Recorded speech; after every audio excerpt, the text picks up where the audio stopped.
Welcome back to Anime Realm. This is my recap for the anime The Daily Life of a Middle-Aged Online. If you enjoy my recaps, please think about subscribing. Kenichi is a middle-aged, unattractive loser sent to another world with only a cheat skill that grants access to an online shopping site. This story starts with Kenichi, a man who works himself to exhaustion, eventually landing in the hospital. Realizing the toll on his health, he decides to leave his hectic life behind and adopts a simpler, tranquil existence in the wilderness.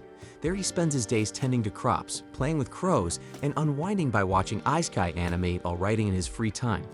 One day, as he tries to order ingredients online, Kenichi is suddenly transported to a strange and unfamiliar place. Noticing a corpse nearby, he begins to wonder if he somehow ended up in a fantasy world. Drawing inspiration from the isekai anime he's seen, he decides to try summoning a status screen. To his astonishment, it actually works. The screen confirms he's in another world, but something feels off. Unlike the status screens he's used to seeing in shows, it doesn't display health or magic points, nor does it list any skills. Instead, it shows only two options, one called Shangri-La, so Kenichi gets curious and clicks on it and is surprised to find that it's the very same online shopping site he often used in his old world. Then the other feature available is an item box. Testing it out, Kenichi stores some nearby weeds and finds that retrieving them is just as easy. Just then, Kenichi's stomach growls loudly, reminding him of his hunger, so he decides to try ordering food from Shangri-La, but unfortunately the screen prompts him to insert money, and Kenichi has none. Thinking quickly, he comes up with an idea. He tests whether he can trade items stored in his item box for cash. Sadly, the weeds he picked earlier have no value, leaving him frustrated and empty-handed. Growing desperate, Kenichi's eyes land on the sword sticking out of the nearby corpse. Though hesitant, he decides to trade it in, and to his relief the sword fetches nearly 100,000 yen, finally giving him the funds he needs to buy food. Kenichi then takes a moment to bury the corpse and thanks it sincerely for helping him survive in this strange new world. Afterward, Kenichi uses Shangri-La to purchase a bike, sturdy boots, and a compass to help him navigate. The compass guides him as he searches for a settlement to earn some money. While taking a break, Kenichi prepares a meal using the supplies he ordered and has a revelation. He can use Shangri-La to order goods and then sell them in this world for a profit, so it's the perfect plan to build his fortune. Kenichi enjoys his meal, but his peace is shattered when terrifying monsters emerge from the forest. He gets panicked and scrambles to find a weapon on Shangri-La, and the only option is a bow, but he doesn't know how to use one. He gets desperate and opts for fireworks instead, using them to scare the beasts and buy some time. When the fireworks only provide a brief reprieve, Kenichi quickly orders a slingshot. And to his amazement, it works perfectly, allowing him to fend off the monsters, and he emboldenedly keeps attacking until the wolves retreat. With his heart pounding, Kenichi grabs his gear and flees, using a headlamp he purchased to guide him safely through the dark. By the next morning, Kenichi is relieved to see a city in the distance. On his way, he encounters a merchant named Fuyu, who offers him a ride to the city. Kenichi accepts and introduces himself to another passenger. He explains his plan to do business in the city, but Fuyu is puzzled by his lack of equipment. But then Fuyu guesses that he must be one of those special people with an item box. The other passenger, eager to demonstrate, pulls an instrument from her own item box and begins singing a song about their journey, declaring that Kenichi's story is just beginning. Once in the city, Kenichi thanks Fuyu for the ride by gifting him some pepper. Fuyu is amazed but visibly uneasy, questioning if Kenichi plans to sell spices in the city. He warns Kenichi about Bacopa, a powerful spice syndicate that holds a monopoly on the market, so dealing in spices could attract dangerous attention. Fuyu then loosens up and offers to pay for the pepper, but Kenichi insists it's a gift. But Fuyu, being a proud merchant, insists on paying, making it Kenichi's first sale. Then after Fuyu departs, Kenichi does some quick calculations and is stunned to discover just how much pepper is worth. That evening, Kenichi arrives at a restaurant that doubles as an inn, where the receptionist warmly greets him. He decides to stay the night and pays 1 silver for a room. When the girl asks him to sign his name, Kenichi realizes he doesn't know how to write in this world's language. Embarrassed, he explains that it's not because he's uneducated, but simply unfamiliar with the local script. The receptionist finds his strange attire curious, and Kenichi jokes that it's all part of his business strategy. However, she warns him that the Merchants Guild won't register anyone who can't read, write, or perform basic calculations. To prove he isn't an idiot, Kenichi takes a quick math test and impresses her by solving everything with ease. Reading and writing are still hurdles though, so she offers to teach him how to write his name. The girl then introduces herself as Azalea, and Kenichi strikes a deal. If she teaches him the language, he'll reward her with candy from another country, and Azalea intriguingly agrees. Then when Azalea tastes the candy, she's blown away by its exquisite flavor, feeling like a noble indulging in a rare treat, so she worries that the upper class might confiscate it if they find out. Kenichi, though amused by her reaction, nudges her to begin the lesson. Then as they go over the basics, Kenichi realizes the language shares similarities with the one from his old world. Thanks to Azalea's guidance, he makes quick progress. Impressed by Kenichi's rapid learning, Azalea predicts he'll become a successful merchant, so jokingly says that she might even want to be his mistress someday. But Kenichi reminds her that he's much older than she is and suggests she abandon the thought. But he unintentionally makes things worse by sketching a portrait of her. Azalea, awestruck by the drawing, feels even more special, and between the candy and the portrait, she feels deeply indebted to Kenichi and resolves to repay his Dan kindness. The next morning, Kenichi visits the Merchants Guild to complete his registration. Though the fee is 1 silver, his wallet is running low, leaving him with just 116,000 yen after expenses. Fortunately, the guild allows him to pay in installments, and he receives his official guild ID. Outside, Kenichi wanders through the bustling market, carefully studying the prices of various goods. He notes that a plain plate sells for a small square silver, roughly equivalent to 5,000 yen, while 2 sheets of slightly brown paper cost 1 copper, or about 1,000 yen. As he takes stock of knives and other items, he decides to buy a mixed bag of fruit from a quirky fruit seller with a weird marketing style. The fruit is unfamiliar to Kenichi, and though his item box displays their names, he's still clueless about what they are. Thankfully, Azalea recognizes the fruit and tells him she loves them. Back in his room, Kenichi tries to brainstorm his next steps, but ends up passing out from exhaustion. The next day, Kenichi uses supplies he purchased, including a hammer, to construct a stand for his business. Azalea marvels at the innovative clothespins he uses, remarking how much better they are compared to the flimsy ones she's accustomed to. Her excitement surprises Kenichi, who hadn't realized such a simple item could have value. Later, Kenichi unintentionally shocks an old woman by summoning his stand right next to hers. After setting up, she becomes his first customer, purchasing 5 clothespins for 1 copper, and introduces herself as Anama and warmly welcomes him to the area. As hours pass, Kenichi's clothespins sell quickly, much to Anama's delight. Her own sales see a boost simply by being near him, and she expresses hope that he'll stay in the area. Kenichi is thrilled by the success of his pins, but as a savvy businessman, recognizes that imitators are bound to emerge and compete with him. Just then, a young man approaches Kenichi's stand, and it's immediately clear he's someone of high status. The man inspects one of Kenichi's knives, intrigued by its pristine condition. Kenichi demonstrates its sharpness, easily slicing through various materials. The knife's price of 2 silver is steep, but the man is impressed and interested. However, he finds the blade a bit too small and asks if Kenichi has anything larger. Kenichi then searches his item shop for something suitable, knowing that certain restrictions make it tricky to find larger weapons, and eventually he discovers a sword, and the young man is captivated by its craftsmanship and beauty. However, the sword carries a hefty price tag of 1 gold coin. While the man wrestles with his desire to purchase it, Kenichi wonders if he asked for too much. Still recognizing the man as a big spender, Kenichi remains confident that his business instincts will pay off. Just then, a small cat person starts sniffing around Kenichi's stand, earning scolding remarks from other catfolk for going overboard. This is Kenichi's first encounter with beast folk, and he can't help but stare in surprise. Realizing his reaction might seem rude, he quickly apologizes. One of the cats, seemingly ignoring the awkwardness, jumps onto Kenichi's stand and points at the roof, asking to buy it. Kenichi initially declines, but then he remembers he can always order more from Shangri-La. The cat person decides to buy 3 of them, and Kenichi, sensing an opportunity, offers a small discount, shaving off 1 copper from the total. However, the cats reveal they don't have copper coins and seem entirely unfamiliar with basic math. Kenichi steps in and calculates the total for them, showing off his numerical skills. Though initially skeptical, the cats are convinced when the blonde man from earlier vouches for Kenichi's accuracy. With the deal finalized, the blonde man also announces he's ready to buy the sword. That evening, Kenichi uses his earnings to pay for 5 full nights at the inn. Meanwhile, in a lavish estate, a noblewoman marvels at the clothespins her maid purchased.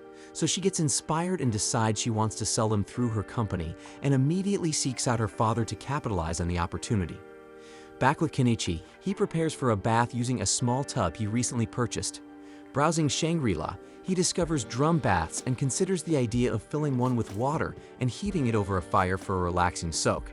As he reflects on all the buying he's been doing, a thought strikes him. How does the online shop actually work? The light from the screen doesn't illuminate his surroundings, and he has no idea how the packages are delivered. So a creeping suspicion gnaws at him that the shop might eventually demand some kind of supernatural payment, perhaps even his soul. Unable to make sense of it all, Kenichi decides to give up worrying. Elsewhere, a disheveled girl wrestles a pigeon to the ground, hoping to secure her next meal, but suddenly a voice calls out to her, startling the girl, so she panics and starts running while silently pleading with God not to be discovered. The next day, Kenichi starts setting up his shop and decides to update his inventory. He adds some jewelry to the display, not valuable gemstones, but polished glass pieces that look attractive enough to turn a profit.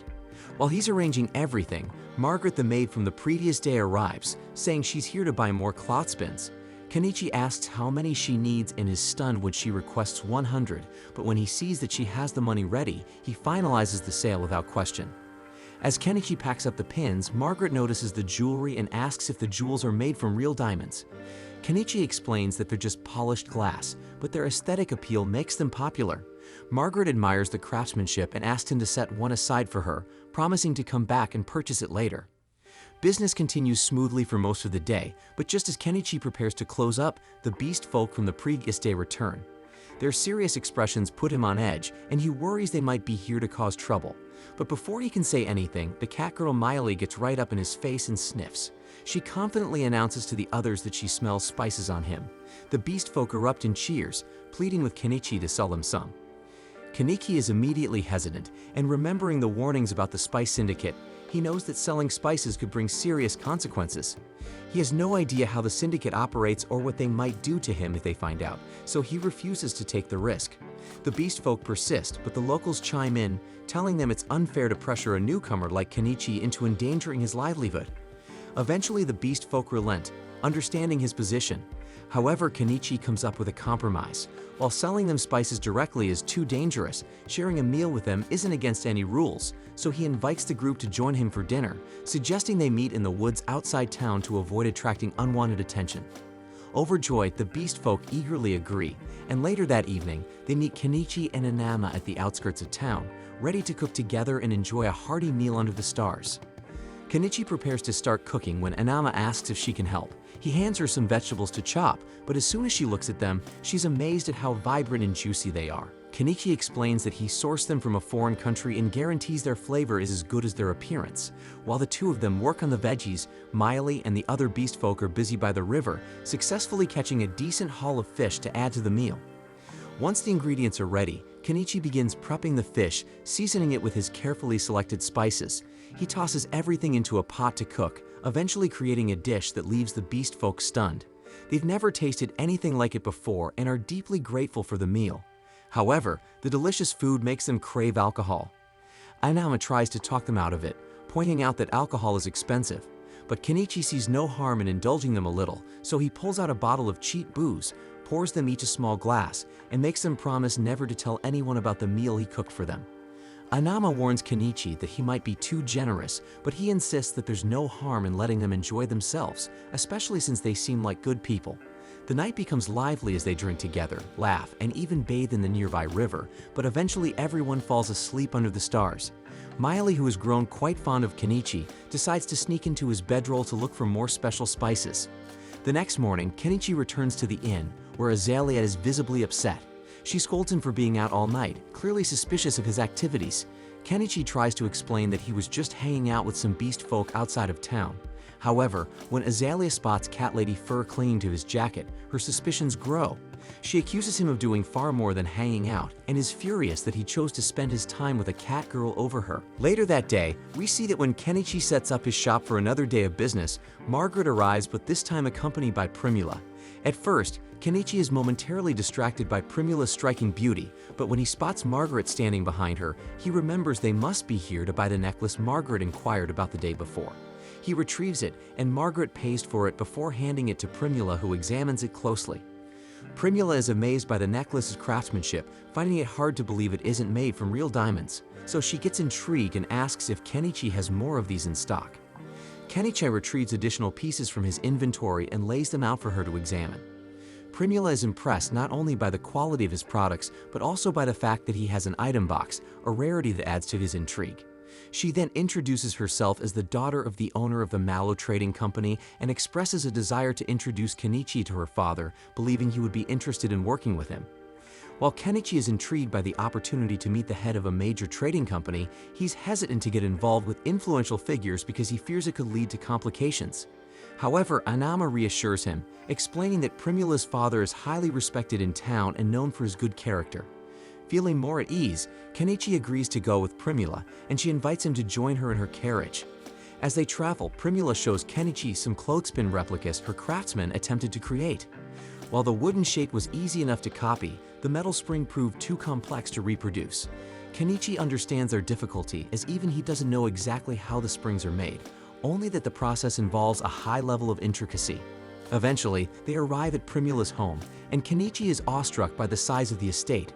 However, Primula downplays it, explaining that while it might seem impressive, it's modest compared to the mansions owned by the local nobility. Kenichi and Primula then enter the mansion and are greeted by her father Mallow, a composed and charismatic man. After exchanging pleasantries, Mallow invites Kenichi to sit so they can discuss business, and once Kenichi is settled, he shows Mallow some of the jewelry he has in stock, and like Primula, Mallow is impressed by the craftsmanship. Primula also mentions Kenichi's item box, which intrigues Mallow. He reveals that he owns an item box as well, crediting it as one of the key tools that allowed him to build his trading company to its current success. Mallow points out that if Kenichi uses his item box wisely, he could achieve great things too, though it seems Kenichi is currently only using it for storing supplies. Mallow then gets to the point. He wants to discuss the possibility of Kenichi becoming the official supplier for the Mallow Trading Company. Kenichi, having anticipated a proposal like this, assumes Mallow intends to market his products for maximum profit. However, Kenichi questions why Mallow didn't simply buy items from his store at a low price and resell them for a higher margin.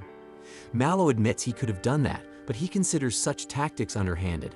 If Kenichi ever discovered his goods were being resold without permission, it could damage their relationship. Additionally, by negotiating directly, Mallow gains a competitive edge over other traders who might approach Kenichi in the future. Satisfied with Mallow's reasoning, Kenichi listens as Mallow offers him 50% of the retail price for his goods. While Kenichi could push for a higher percentage, he's content with the offer, considering he's already earning significant profits through his online store. He agrees to the deal, and the two shake hands to seal the agreement. After signing the supply contract, Kenichi delivers his first batch of items, earning over $1,000,000 worth of coins in the process.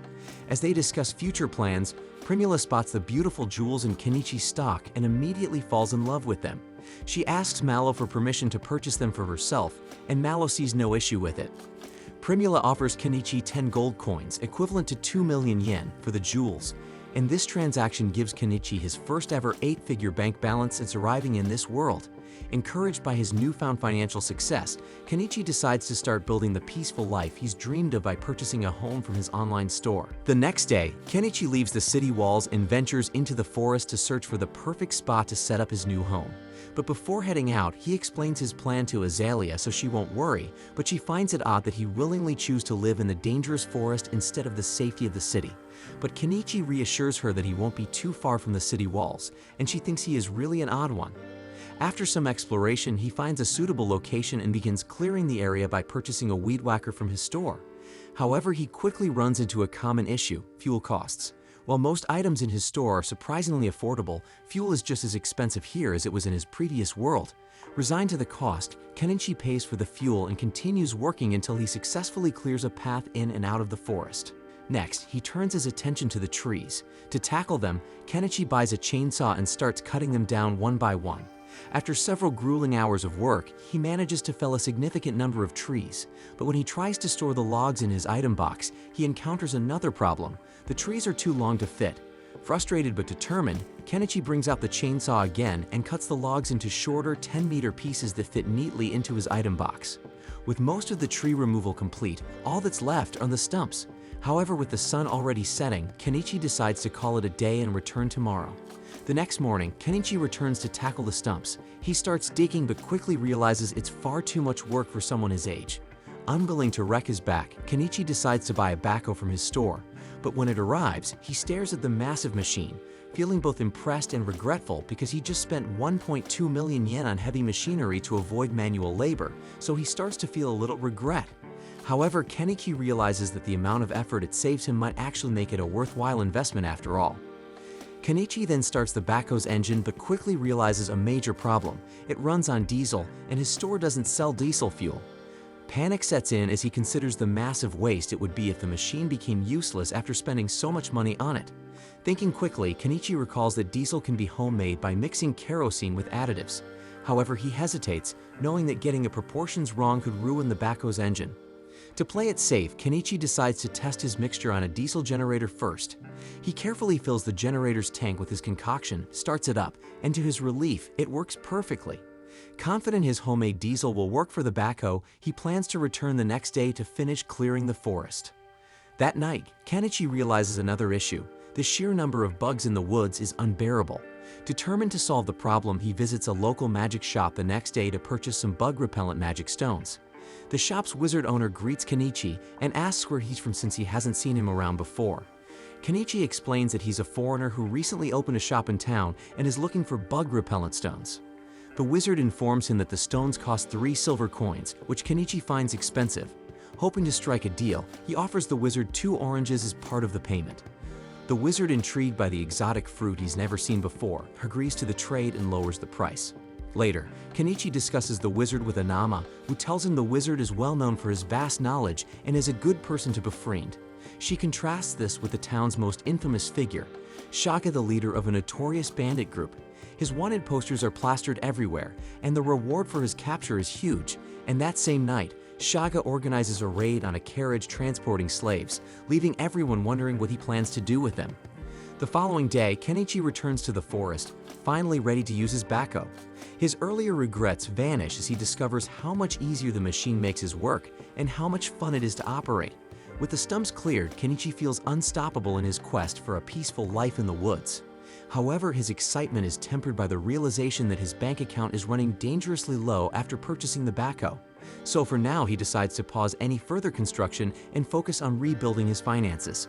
The next day, Kenichi brings some sugar to sell to Mallow, but Mallow explains that while sugar and salt are extremely valuable commodities, the nation holds exclusive rights to them, meaning they can't be purchased from private sellers like Kenichi. This news is a letdown for Kenichi, as he had hoped to rake in a huge profit from selling them. However, Mallow shares some good news. Kenichi's jewelry has been a massive success. Curious to see what else Kenichi has to offer, Mallow is amazed when Kenichi unveils his latest creations. With those items sold, Kenichi adds another 3 million yen worth of gold and silver to his growing fortune. With his newfound wealth, Kenichi is finally able to afford a log cabin. The price seems like a steal, but he's shocked when the delivery arrives because it doesn't come assembled, and he realizes he'll have to build the cabin himself. While the situation is less than ideal, it explains why the price was so low. With no other choice, Kenichi starts working. Thankfully, the assembly process is straightforward, mainly involving putting together wooden planks. And by sheer luck, the beast folk were hunting nearby, and when they saw him, they stopped by to lend a hand because they were grateful for the kindness Kenichi had shown them before. As the construction progresses, Kenichi continues running his stall, and weeks fly by. To support the beast folk helping him, Kenichi buys a grill to keep them fed and a one-man tent to camp out near his build site. And after nearly a month of effort, the cabin is finally complete. Kenichi has the beast folk to thank for their hard work, and they celebrate together. To make his new home comfortable, Kenichi buys essentials like a bed and blankets for proper sleep. He starts thinking about additional improvements, like electricity, painting the walls, and fixing the roof. Over the next month, Kenichi makes significant progress. He builds a garden with a sturdy fence and sets up a bathroom that recycles waste into fertilizer. The toilet alone cost him over 200,000 yen, while he spent 30,000 yen on a kitchen sink. And for electricity, Kenichi installs 20 solar panels connected to a battery system, which set him back nearly 400,000 yen. His favorite purchase, however, is a drum bath he bought for 25,000 yen. Although he has to haul water from the river using gasoline tanks, the joy of taking his first proper bath since arriving in this world makes it worth every effort.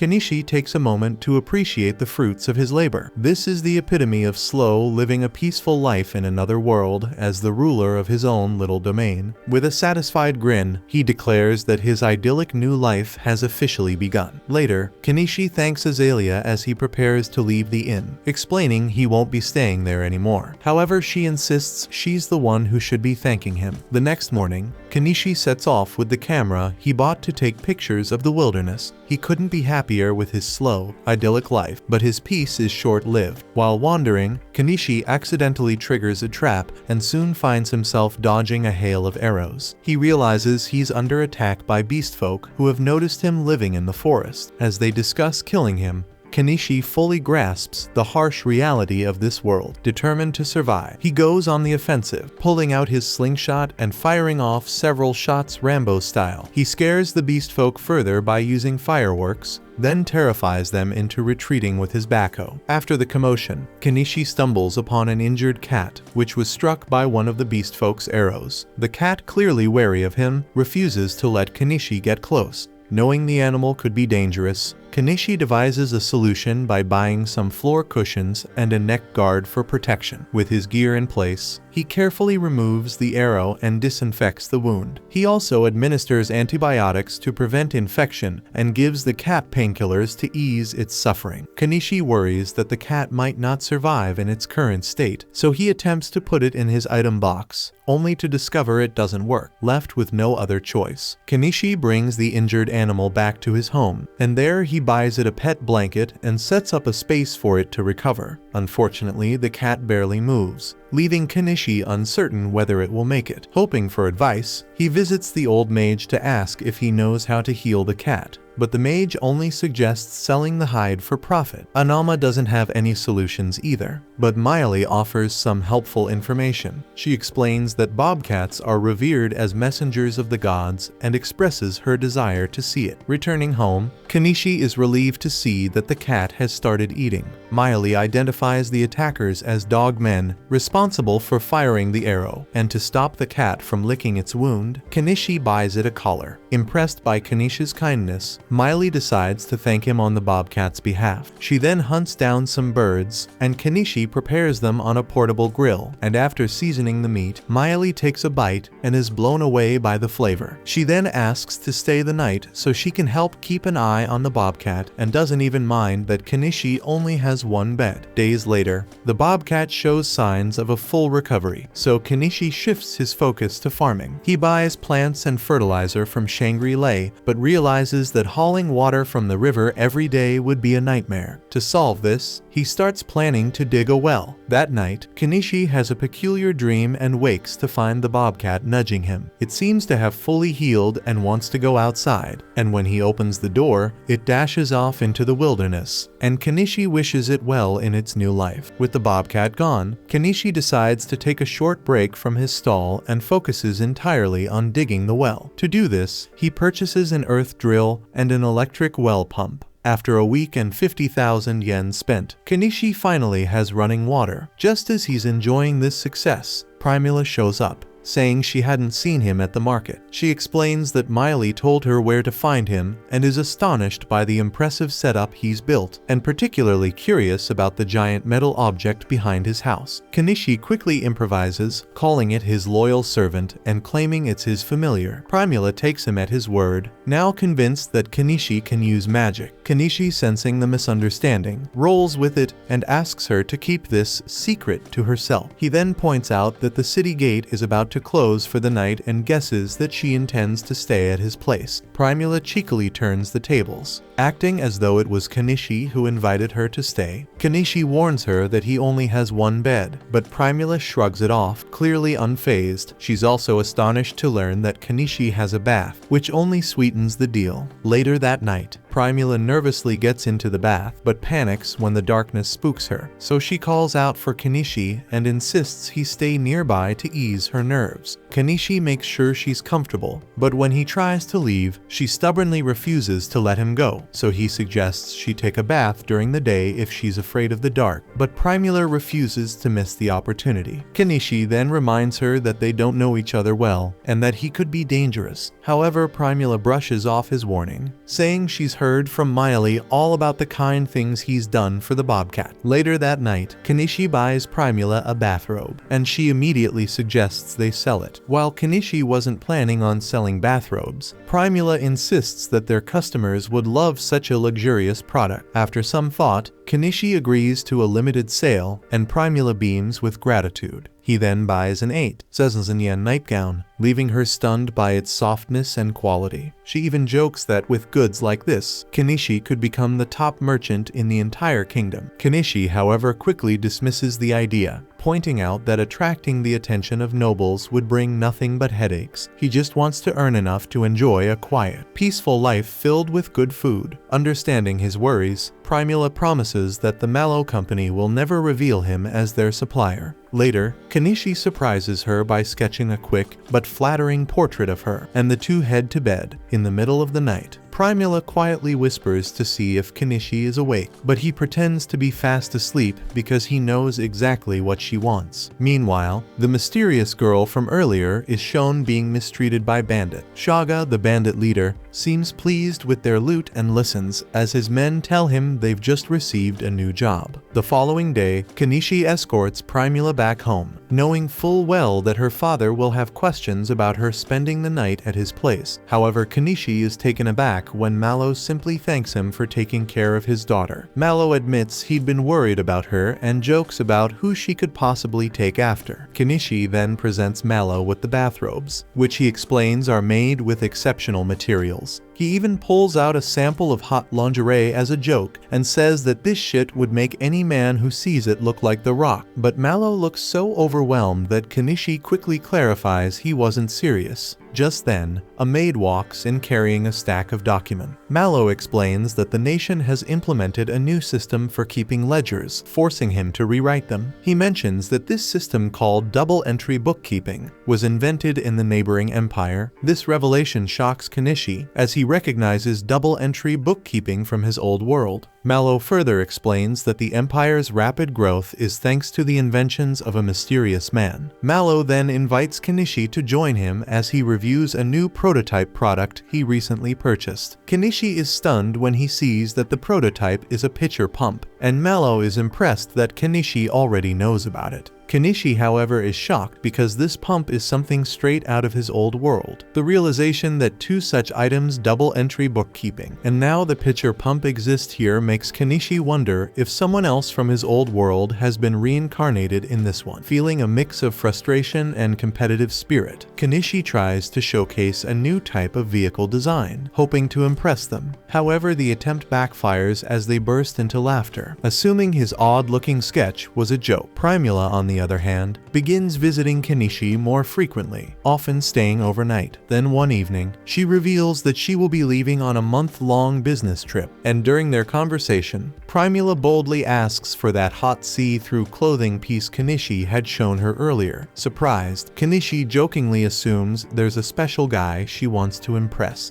Primula confirms this and adds that he's here right now. Kenichi, in his humble manner, assumes she means him but tells her to value herself more and not fall for an older guy like him. Primula, however, is steadfast, explaining that even her father doesn't mind her spending time with Kenichi. Confused but too tired to argue, Kenichi decides to put the conversation on hold, so Primula asks him to sleep in the same bed for the night. Begrudgingly, Kenichi agrees, but he's still baffled about what she sees in an older guy like him. The next morning, Primula departs for town, and Kenichi is visited by an armored man. It's the same man who previously purchased a sword from him, now introducing himself as Paul. Paul explains that he's investigating rumors about a strange man living deep in the forest, then begins asking questions about Kenichi's peculiar tools and setup. Kenichi brushes off the questions, attributing everything to magic, which prompts Paul to ask if Kenichi is a mage, and to ensure Paul keeps quiet, Kenichi gives him a stack of steel as a bribe. explaining that he's out of swords, but Paul can take the steel to a blacksmith to have one made. Grateful for the gift, Paul decides to share an intriguing rumor he's heard. He tells Kenichi about a mage in the Empire who has demonstrated a bizarre, unheard of spell. This spell apparently creates a large amount of a yellowish dipping sauce that the mage refers to as mayo something. Kenichi's jaw drops as Paul confirms that it's called mayonnaise. Furthermore, Paul adds that this same mage is rumored to have taken down a ferocious dragon. Kenichi is dumbfounded, wondering not only how someone could defeat a dragon with mayonnaise, but also what kind of person managed to reincarnate into the Empire. The story unfolds as the scene shifts to a month after Primula's departure. Kenichi anticipates the return of the Mallow Trading Company's caravan, expecting it to arrive at any moment.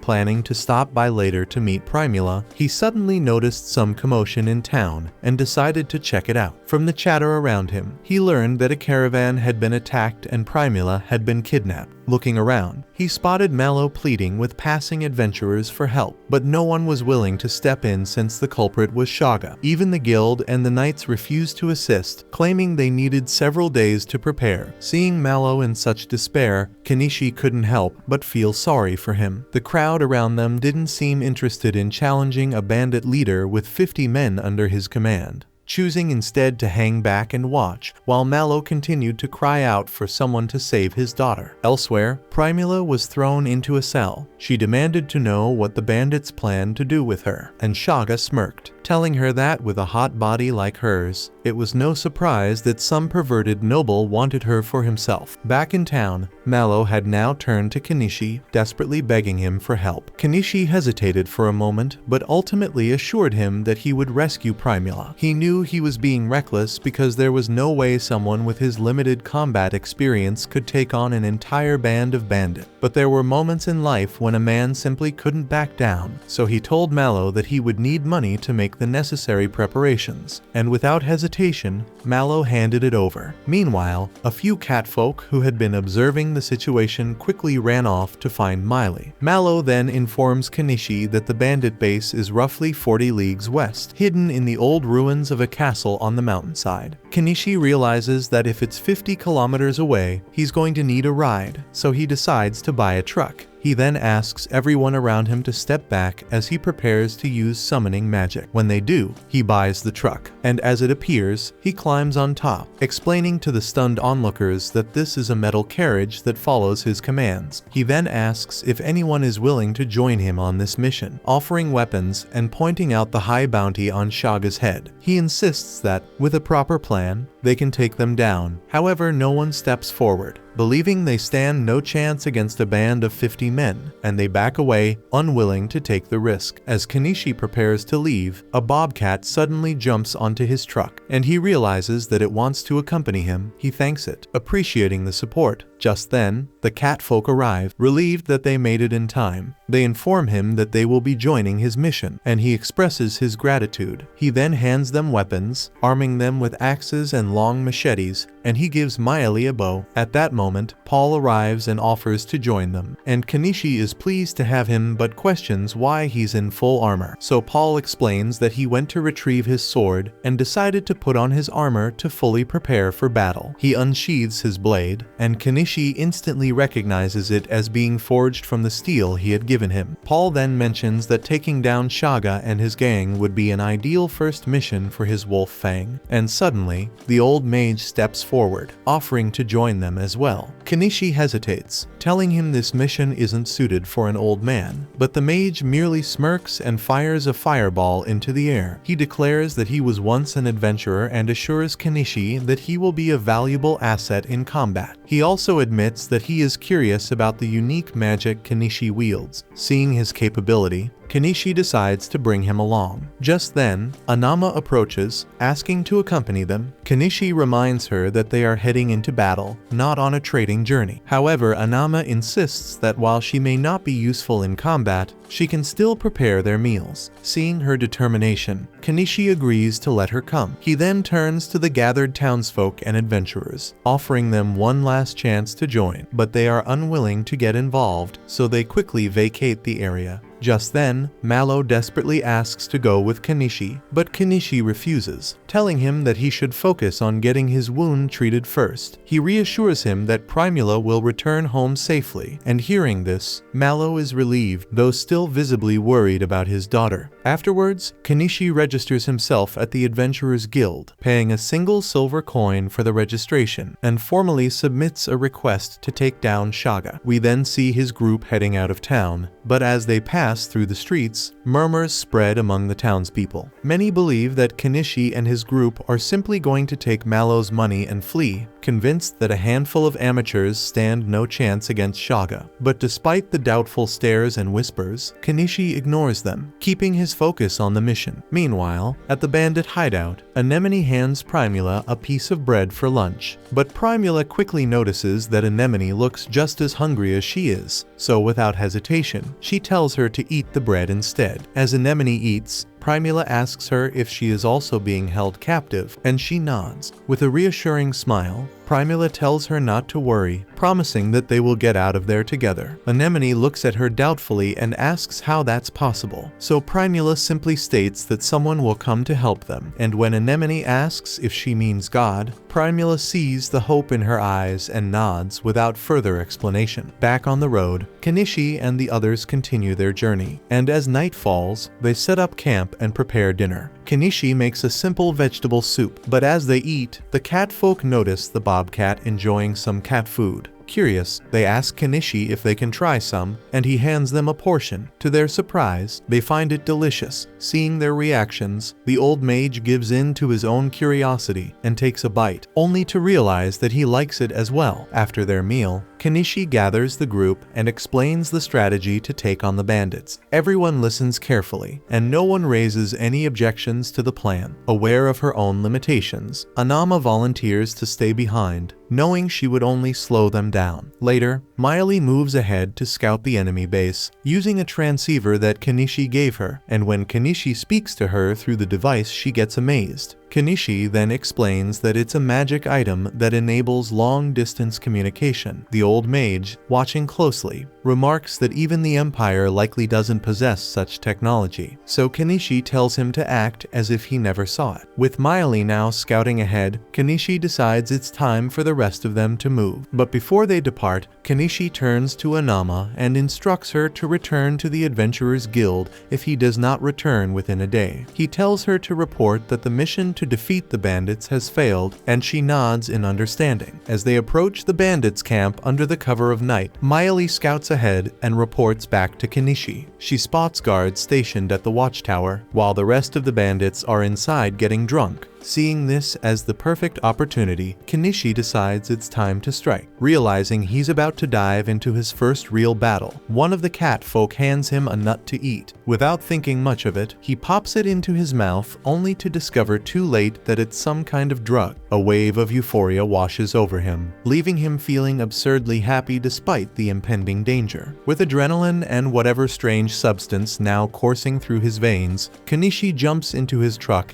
and gives Miley the signal to take out the watchtower guard. The bandits stationed there notice the approaching vehicle, mistaking it for some kind of monster, but before they can raise the alarm, Miley expertly takes them down with precise shots. She swiftly returns to the truck just as the old mage steps up, unleashing an explosion spell that obliterates the castle gate. The blast shakes the entire camp, sending the drunken bandits scrambling in confusion. Kenichi is impressed and asks for another explosion spell, but the old mage regretfully informs him that he's out of juice. With no time to waste, the rest of the group charges in. The cat folk slice through the panicked bandits with ease, while the knight tests his new sword on them. A bandit then attempts to ambush Kenichi, but the bobcat leaps to his defense, and Miley finishes the attacker off with a quick shot. The commotion draws out even more bandits, but Kenichi is prepared. With a wicked grin, he summons his backhoe and drives it like a maniac straight at them. The monstrous machine barrels toward the terrified bandits, sending them screaming in all directions. As Kenichi and his team continue cutting down the opposition, it becomes painfully clear that these bandits are little more than second second-rate thugs because they can't even put a dent in his group, while wreaking havoc with the backhoe. Kenichi corners a few fleeing bandits and demands to know where Primula is. As he forces the machine into a secluded section of the camp,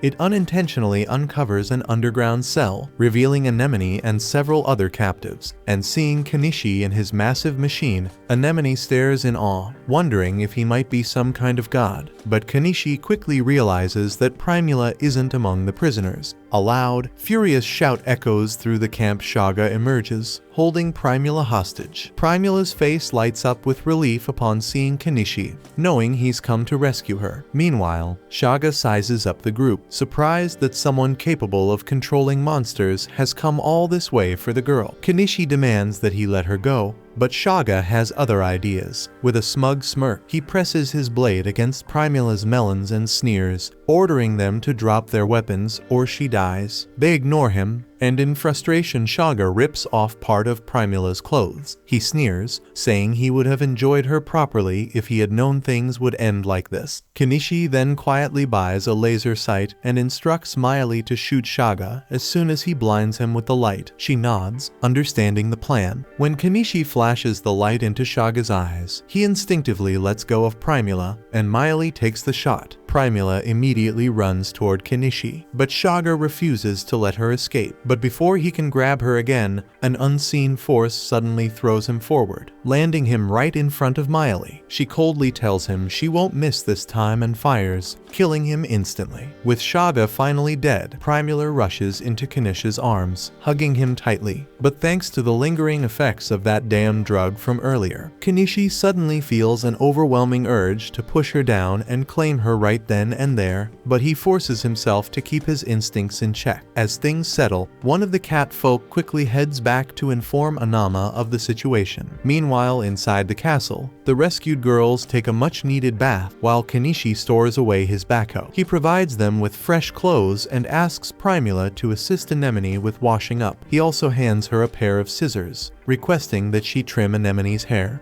Seeing the scissors, Primula's merchant instincts immediately kick in, and she asks if she can sell them through her company. In her excitement, she accidentally lets her towel slip. While Kenichi thinks she truly has the mind of a merchant, the other girls quickly alert her, and she gets embarrassed. After their bath, the girls emerge looking refreshed, and Anemone appears completely transformed. Kenichi introduces himself and asks for her name, and as they talk, the group pieces together that a noble was behind the kidnapping. Anemone then hands a letter to Paul, and upon reading it, the old mage realizes why the guild and the knights delayed taking action. It was because of noble interference. Kenichi praises Anemone for her bravery in revealing this information. Later, Anama arrives at the castle, relieved to see that everyone is safe. She notices how small Anemone is and comments that the girl is the same age her child would have been if they were alive. Kenichi is surprised to learn that she once had a child, and Anama solemnly explains that she did, but she passed away during the plague. That night, as everyone settles in to rest, Kenichi lays down exhausted. He notes that there was some grim discussion earlier about disposing of the bandit corpses, but he's too damn tired to think about it now. And with that, he drifts off to sleep, ready to return to Dahlia in the morning. Later, we see Kenichi and his crew returning to town, where Mallow and the rest await them with eager anticipation. Pulling up in their truck, Mallow's face lights up as he sees his daughter dashing toward him. In a heartfelt reunion, they embrace tightly, both relieved and delighted that everyone is safe. Mallow's eyes are drawn to the stylish blouse that Primula is wearing, and Primula reveals that it was a gift from Kenichi, and they both agree that the blouse is quite valuable and bound to fetch a handsome price. Kenichi, unsurprised that even in these circumstances, business talk finds its way into their conversations, listens as Mallow expresses his gratitude for rescuing his daughter. Mallow then asks if Kenichi has secured the loot in his item box, and Kenichi says that he did. The narrative then flashes back a bit to reveal that the catfolk had once asked Kenichi to store the bandit heads in his item box. They explained that returning the severed heads was essential to prove that they had vanquished the bandits, and given the enormous bounty this time, it would also serve to verify his identity by face. Although it seemed a bit odd for his first time handling such a task, they assured him that he would soon get used to it. Miley warned him that the heads tend to start smelling as time passes, making it challenging to carry them in the usual way. Luckily, his item box made this a non-issue. Kenichi mused that he should have expected such peculiarities in this other world and proceeded to stow the heads away in his item box. He also mentioned that he had gathered various items stolen by the bandits from their hideout, about 100 gold coins, along with assorted rugs, pottery, gems, swords, and other valuable treasures. He recalled that before leaving the bandit hideout, he had asked the girls if they wanted to return home, offering them a ride. Some of the girls admitted that they couldn't go back since everyone they knew at home had perished. Seizing the moment, Kenichi asked if they would prefer to come with him to Dahlia instead. They agreed, and he instructed them to let him know who wished to return and who wanted to join him on the journey. He explained that Dahlia was a vast city with plenty of job opportunities, and Primula even offered them the assistance of the Mallow Trading Company. Kenichi then inquired of Anemone about her home, and she replied that she hailed from Europe Village. Primula added that her village lay some 800 kilometers away. Kenichi offered to take her there, but she declined. Anama then surmised that her family might have sold her off to reduce the burden of too many mouths to feed. Undeterred, Kenichi asked if she would rather come along to Dahlia with them, and she agreed. Later, the group continued their journey toward Dahlia, with Kenichi dropping off those girls who wished to return to their own village. The trek took several days, and at long last they reached the town. Back in the present, the scene shifts to the Adventurers Guild, where the cat folk present Shaga's head to the receptionist, who is visibly horrified by the sight. Shortly thereafter, another male receptionist approaches to inquire about the details specifically. He asks how many heads there are. The cat folk attempt to provide an accurate count, but since numbers are not their strong suit, they fail to recall the exact total. Kenichi steps in and declares that there are 52 heads, a figure that surprises everyone in the guild. The cat folk then remark that it will likely take them an entire day to inspect all the heads, while Kenichi takes a moment to catch his breath as the inspection proceeds. The old mage soon approaches Kenichi, complimenting him on his impressive magical abilities and the remarkable capacity of his item box. He warns that the nobles will make life difficult for him if they ever learn of his exploit. Kenichi, however, assures him that as long as he keeps his mouth shut, such trouble will not come his way. The old mage, not inclined to divulge any secrets, listens as Kenichi casually adds that he will simply leave town if matters deteriorate. Then, Paul informs Kenichi that he is off to meet the local lord, Count Asclepius. Realizing that this meeting will likely involve reporting that nobles were implicated in the incident, Paul confirms this and then departs. Kenichi later mentions that it took the guild until nightfall to complete the inspection of the heads, with the total bounty amounting to 861 gold coins. Notably, Anama refused to claim any share of the reward since she had not contributed any labor. Instead, she asked Kenichi if she might take charge of caring for Anemone, promising to treat her as if she were her own child. Kenichi had no objections to this arrangement and eventually left the guild. Outside in town, Kenichi observes the townspeople jubilantly celebrating the defeat of Shaga and his gang, and as he departs, Anemone trails behind him. Meanwhile, inside the guild, Anama had just brought water for both herself and Anemone, but to her dismay, Anemone is nowhere to be found. Elsewhere, Kenichi explains that he's chosen to remain in town for the day since the gates have already been closed. He makes his way to Azalea's inn, where he hears a bard singing a lively tune about their group's victory over Shaga. Azalea, delighted to see him again, greets him warmly. She teases, asking if it's true that he vanquished a horde of bandits. Kenichi downplays the tale, insisting he did not, and privately muses that if she ever learned the truth, she'd be clamoring to claim the reward from him. The conversation takes a personal turn when Azalea brings up an old promise, asking if he still remembers that he vowed to make her his lover if his business were to succeed. Kenichi is taken aback, wondering if she somehow knows that his fortunes have recently improved. He denies ever making such a pledge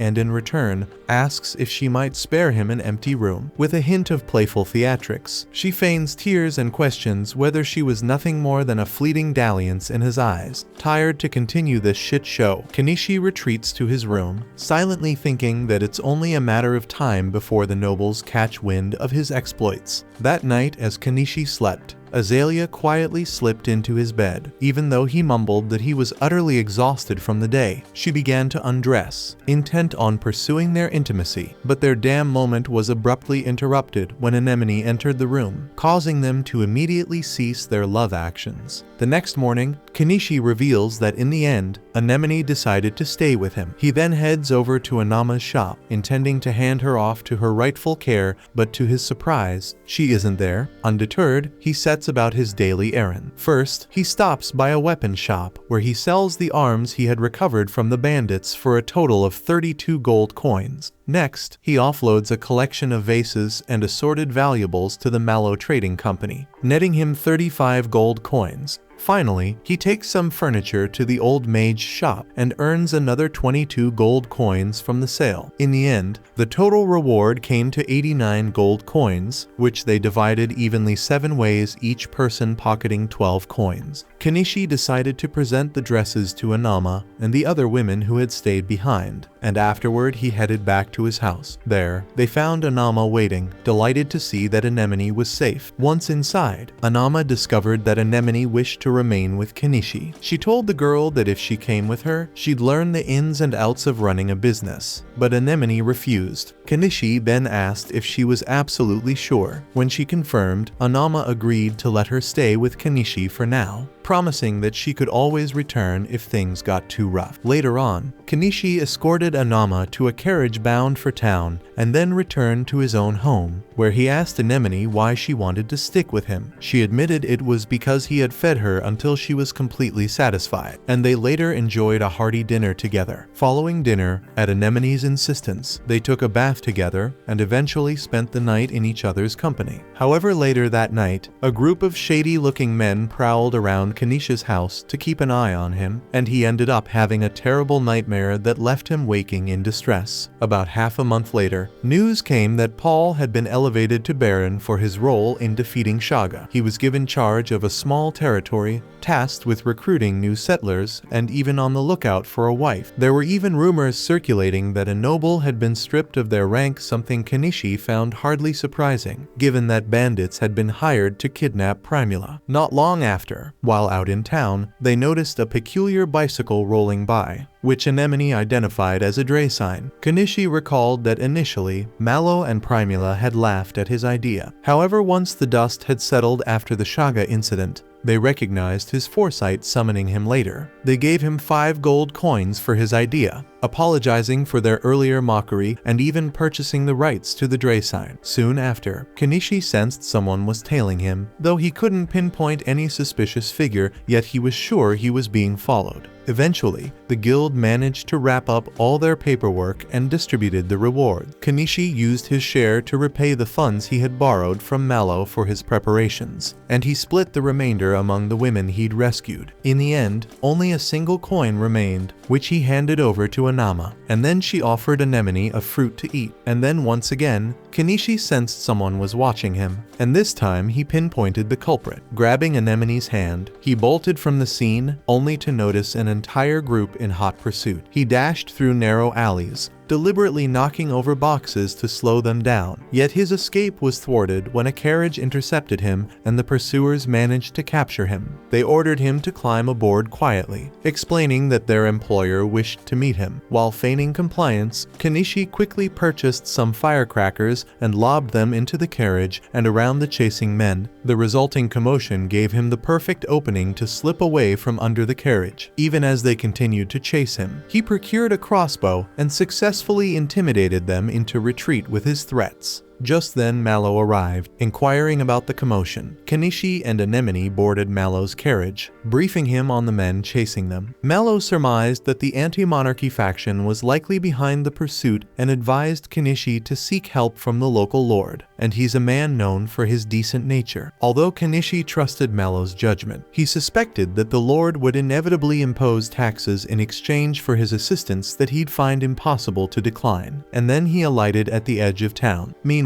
back at Mallow's compound, Mallow recounted to his daughter how he had met Kenichi earlier. She recalled that they had yet to thank him for earning their family name and explained that the Lord had commended them for inventing the Dre sign so much so that he even permitted them to adopt a family name derived from it. As a result, she is now known as Primula ni Dre sign. Mallow then solemnly told his daughter that their company owed a tremendous debt to Kenichi and that they must find a way to repay it. Early the next day, Primula is busy getting ready. She recalls how at first she had pegged Kenichi as just a boring old man with a tiny stall. But as she got to know him, she discovered he was both knowledgeable and gentle, qualities that shone through in the exceptional products he stored, which had earned their company handsome profits and a respected family name. This reputation made her desperately try to win him over, even if her efforts initially seemed futile. Yet when he came to save her, it became clear that he truly cherished her. Convinced by his actions, she decided to be with him. However, when she went to his house, she was surprised to find that both the house and the surrounding fields had vanished. Meanwhile, Kenichi is seen riding out of town on an off-road bike. Along the way, he meets Fayu, and they stop to chat. Fayu soon learns that Kenichi has become a merchant. He bombards him with questions, even wondering if the famed Dre sign everyone's been raving about is the custom model Kenichi now boasts. Kenichi confirms that it's indeed specially made for him, and Fayu asks where he's headed next. Kenichi recalls packing everything into his item box and leaving his old home behind. Although he sometimes wondered if his coming here had a deeper meaning, he was happy to know that his coming here had saved Primula. As he prepares to continue, a bobcat appears. Kenichi bids the creature farewell and wishes it a good life, only to notice that the bobcat follows him, as if it too wants to come along. Back in the present, Kenichi tells Fayu that he's currently on a journey with no fixed destination. When Fayu asks about the two companions with him, Kenichi simply replies that they are his family. With that, he rides off, and Fayu offers a silent prayer for his safe travels. Later, we see Kenichi at a serene riverside where he is engaged in fishing. And while cooking his fresh catch over a modest fire, he explains that they are in search of a new place to call home. He notes that they're currently about 100 kilometers from Dahlia, with the town of Astrantia lying just 5 to 6 kilometers ahead. Then once his fish soup is ready, Kenichi serves it to Anemone and his bobcat, commenting that this laid-back, unhurried lifestyle truly exemplifies as slow living. He also mentioned that earlier Anemone said that she was 12 years old, but he remains somewhat unconvinced, as she appears rather slight for that age.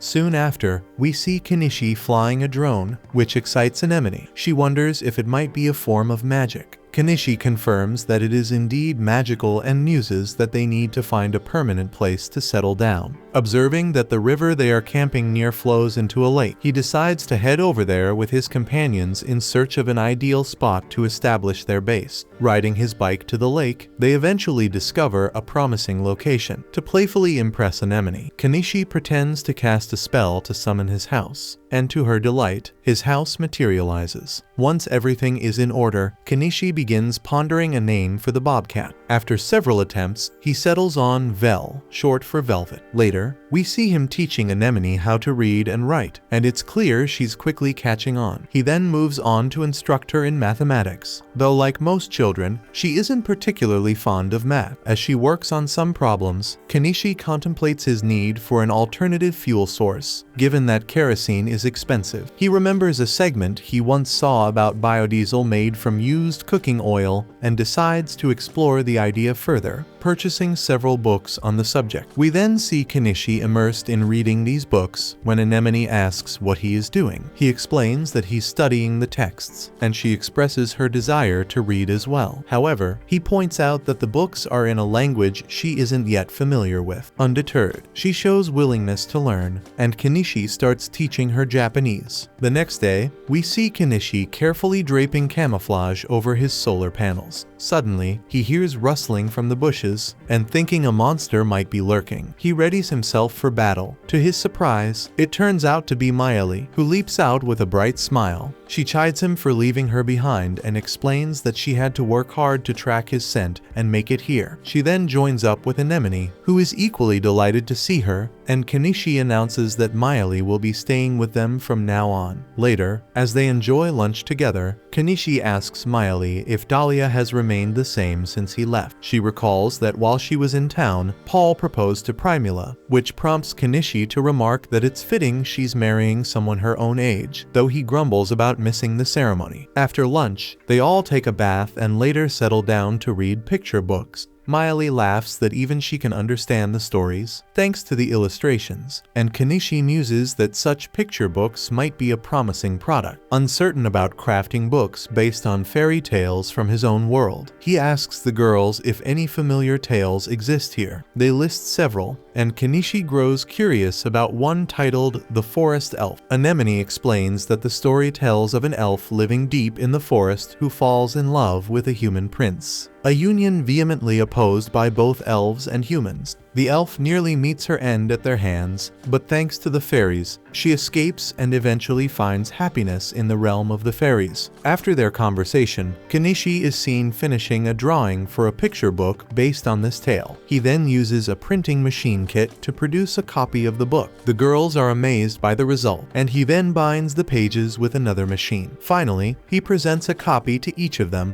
and they are overjoyed to receive their own little treasure. A boat then approaches their house, and Kenichi asks Miley to take Anemone and keep her safe, as there might be company arriving. She nods in understanding, and Kenichi steps out to greet the guests, a crossbow in hand. The newcomers calmly instruct him to lower his weapon, revealing that they are residents of Santanka, the village across the lake. Kenichi inquires what they want, wondering if any local laws restrict habitation here. They assure him that there are none. They were merely curious, concerned that bandits might have set up camp in the area. Kenichi explains that he's merely a merchant, though they comment that he appears rather well armed. He clarifies that he had to flee his previous city due to trouble, so he prefers to be prepared for any eventuality. At that moment, the bobcat comes over to Kenichi, clearly fawning over him. The beast man concludes that there's no way Kenichi could be a bad person. The man on the boat then introduces himself as Crouton, while the beast man introduces himself as Nyanias. Kenichi also introduces himself, and Crouton reveals that he used to work for the government in Astrantia. Nyanias surveys Kenichi's home and remarks that everything seems in order, prompting Crouton to apologize for having doubted him. Noticing the picture books Kenichi has produced, Crouton buys one for his daughter. After their brief visit, they depart, and Kenichi enjoys lunch with his companions. Later, we see Kenichi gathering herbs in the forest when Miley appears in a playful mood. She jumps on him, suggesting they should do it now that Anemone isn't around. Though Kenichi is initially hesitant, she drags him along, and they end up indulging in their intimate private rendezvous. Sometime afterward, Kenichi bolts out of his shed and plunges into the river. He explains that the shed had become unbearably hot, and he confesses that he was busy producing diesel dangerous work involving toxic substances, but he managed to succeed in the end. Once finished, he notices that Anemone is upset with him, as he had been completely absorbed in making diesel over the past few days and neglected her. He asks if they should create a new picture book together, but she remains silent. Then, he suggests that they head to Astrantia, and hearing this, Miley volunteers to accompany him, so Anemone happily agrees to join the journey as well. They then set off for the city, trailing after Miley, who's been there several times before. As they approach, Kenichi opts to finish the journey on foot. His first stop is the Adventurers Guild, where he informs the receptionist that he'd like to register with that branch. Both he and Miley present their current guild IDs. The receptionist steps into a back room with them and returns in a hurry, musing whether Kenichi is the fellow who defeated Shaga in Dahlia. Kenichi quickly tells her not to spill his personal details, but when she doesn't quite grasp his meaning, he insists she keep quiet. She agrees and informs him that the registration is complete, charging a fee of 1 silver coin for each of them. Shortly after, they grab a bite to eat. However, the girls aren't pleased with the soup because it lacks a proper stock. After all, they've grown accustomed to his cooking by now. In response, Kenichi adds adds some bonito stock to the soup, which finally wins them over. While eating, Kenichi notices a few suspicious figures prowling about, and he spots Crouton heading down a narrow alley with his daughter. Choosing not to interfere, he continues to survey the town until he and his companions come upon the Snowflake tool shop. Miley explains that the shop is run by an elderly mage, and Kenichi intriguedly ventures inside. There, he finds something rather unusual and asks the old mage to explain its use. The old mage, who bristles at being called old, demonstrates its use by adding water and wine to it, after which the machine processes the mixture and outputs two separate streams. Kenichi deduces that the device is meant to separate substances from a mixture, and he quickly recognizes its potential for producing biodiesel without resorting to harsh chemicals. Curious about its cost, he inquires, and the mage states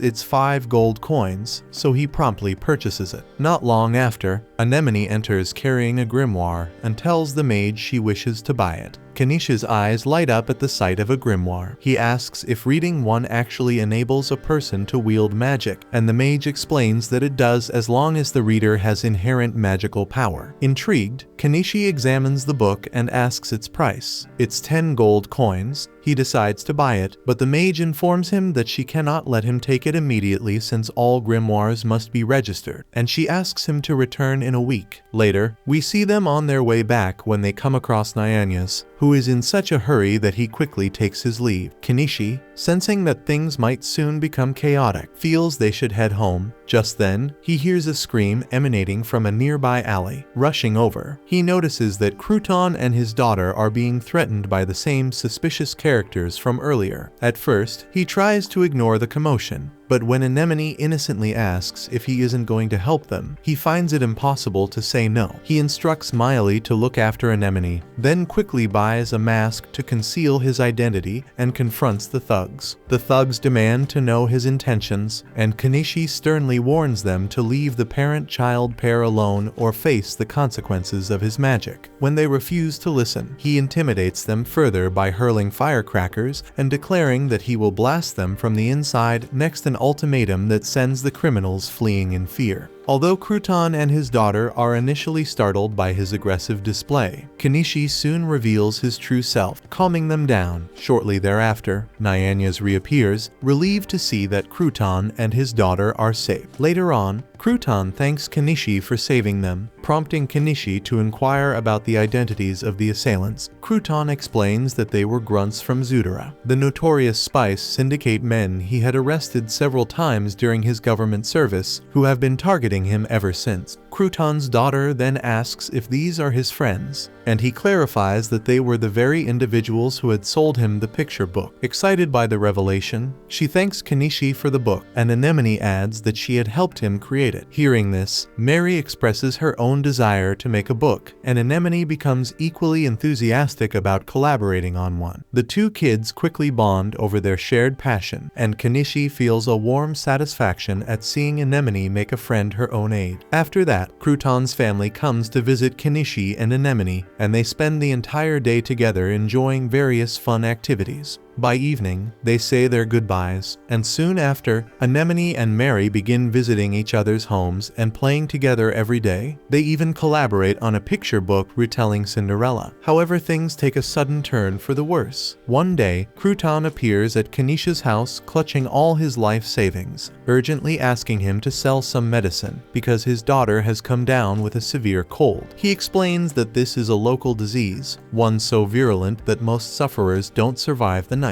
Miley suggests he visit the old lady mage for her healing magic, but Crouton lacks the funds for that treatment. Instead, Kenichi provides him with a cold remedy meant for children, instructing him to give it to Mary and leaving the remaining cost on himself. Crouton departs, and Kenichi sets off on his bike. Later, the old lady mage checks on Mary and reveals that her illness is called chicory fever. She explains that her healing magic isn't effective against this particular malady, which can only be cured with the seeds of chicory blooms found near the spring that feeds the river. Determined, Kenichi decides to gather the seeds seeds immediately, and Crouton volunteers to accompany him. Although Kenichi warns that the journey will be dangerous, Crouton assures him he won't slow them down. Nyanya's also decides to join the expedition. The three of them prepare to set out, and the old lady mage reminds them that she needs the seeds by tomorrow morning. Understanding the urgency, they embark on their quest. But unbeknownst to them, the thugs from earlier are secretly watching them, pleased to have found Crouton's home, and anticipating that the situation is about to get even more damn interesting. Kenichi and his crew finally arrive at the very source of the river. In that moment, Nyanya suddenly picks up a subtle disturbance approaching, sending a ripple of tension through everyone only to find that it's merely Vel making a dramatic entrance. Afterwards, Kenichi secures a boat to traverse the river and manages to acquire one of those elusive chicory flower seeds. Crouton is overcome with gratitude, declaring that this seed could very well be the savior for his daughter. As they continue their journey, both Nyanya's and Vel detect an unexpected commotion on the horizon, hinting that more surprises might be on the way.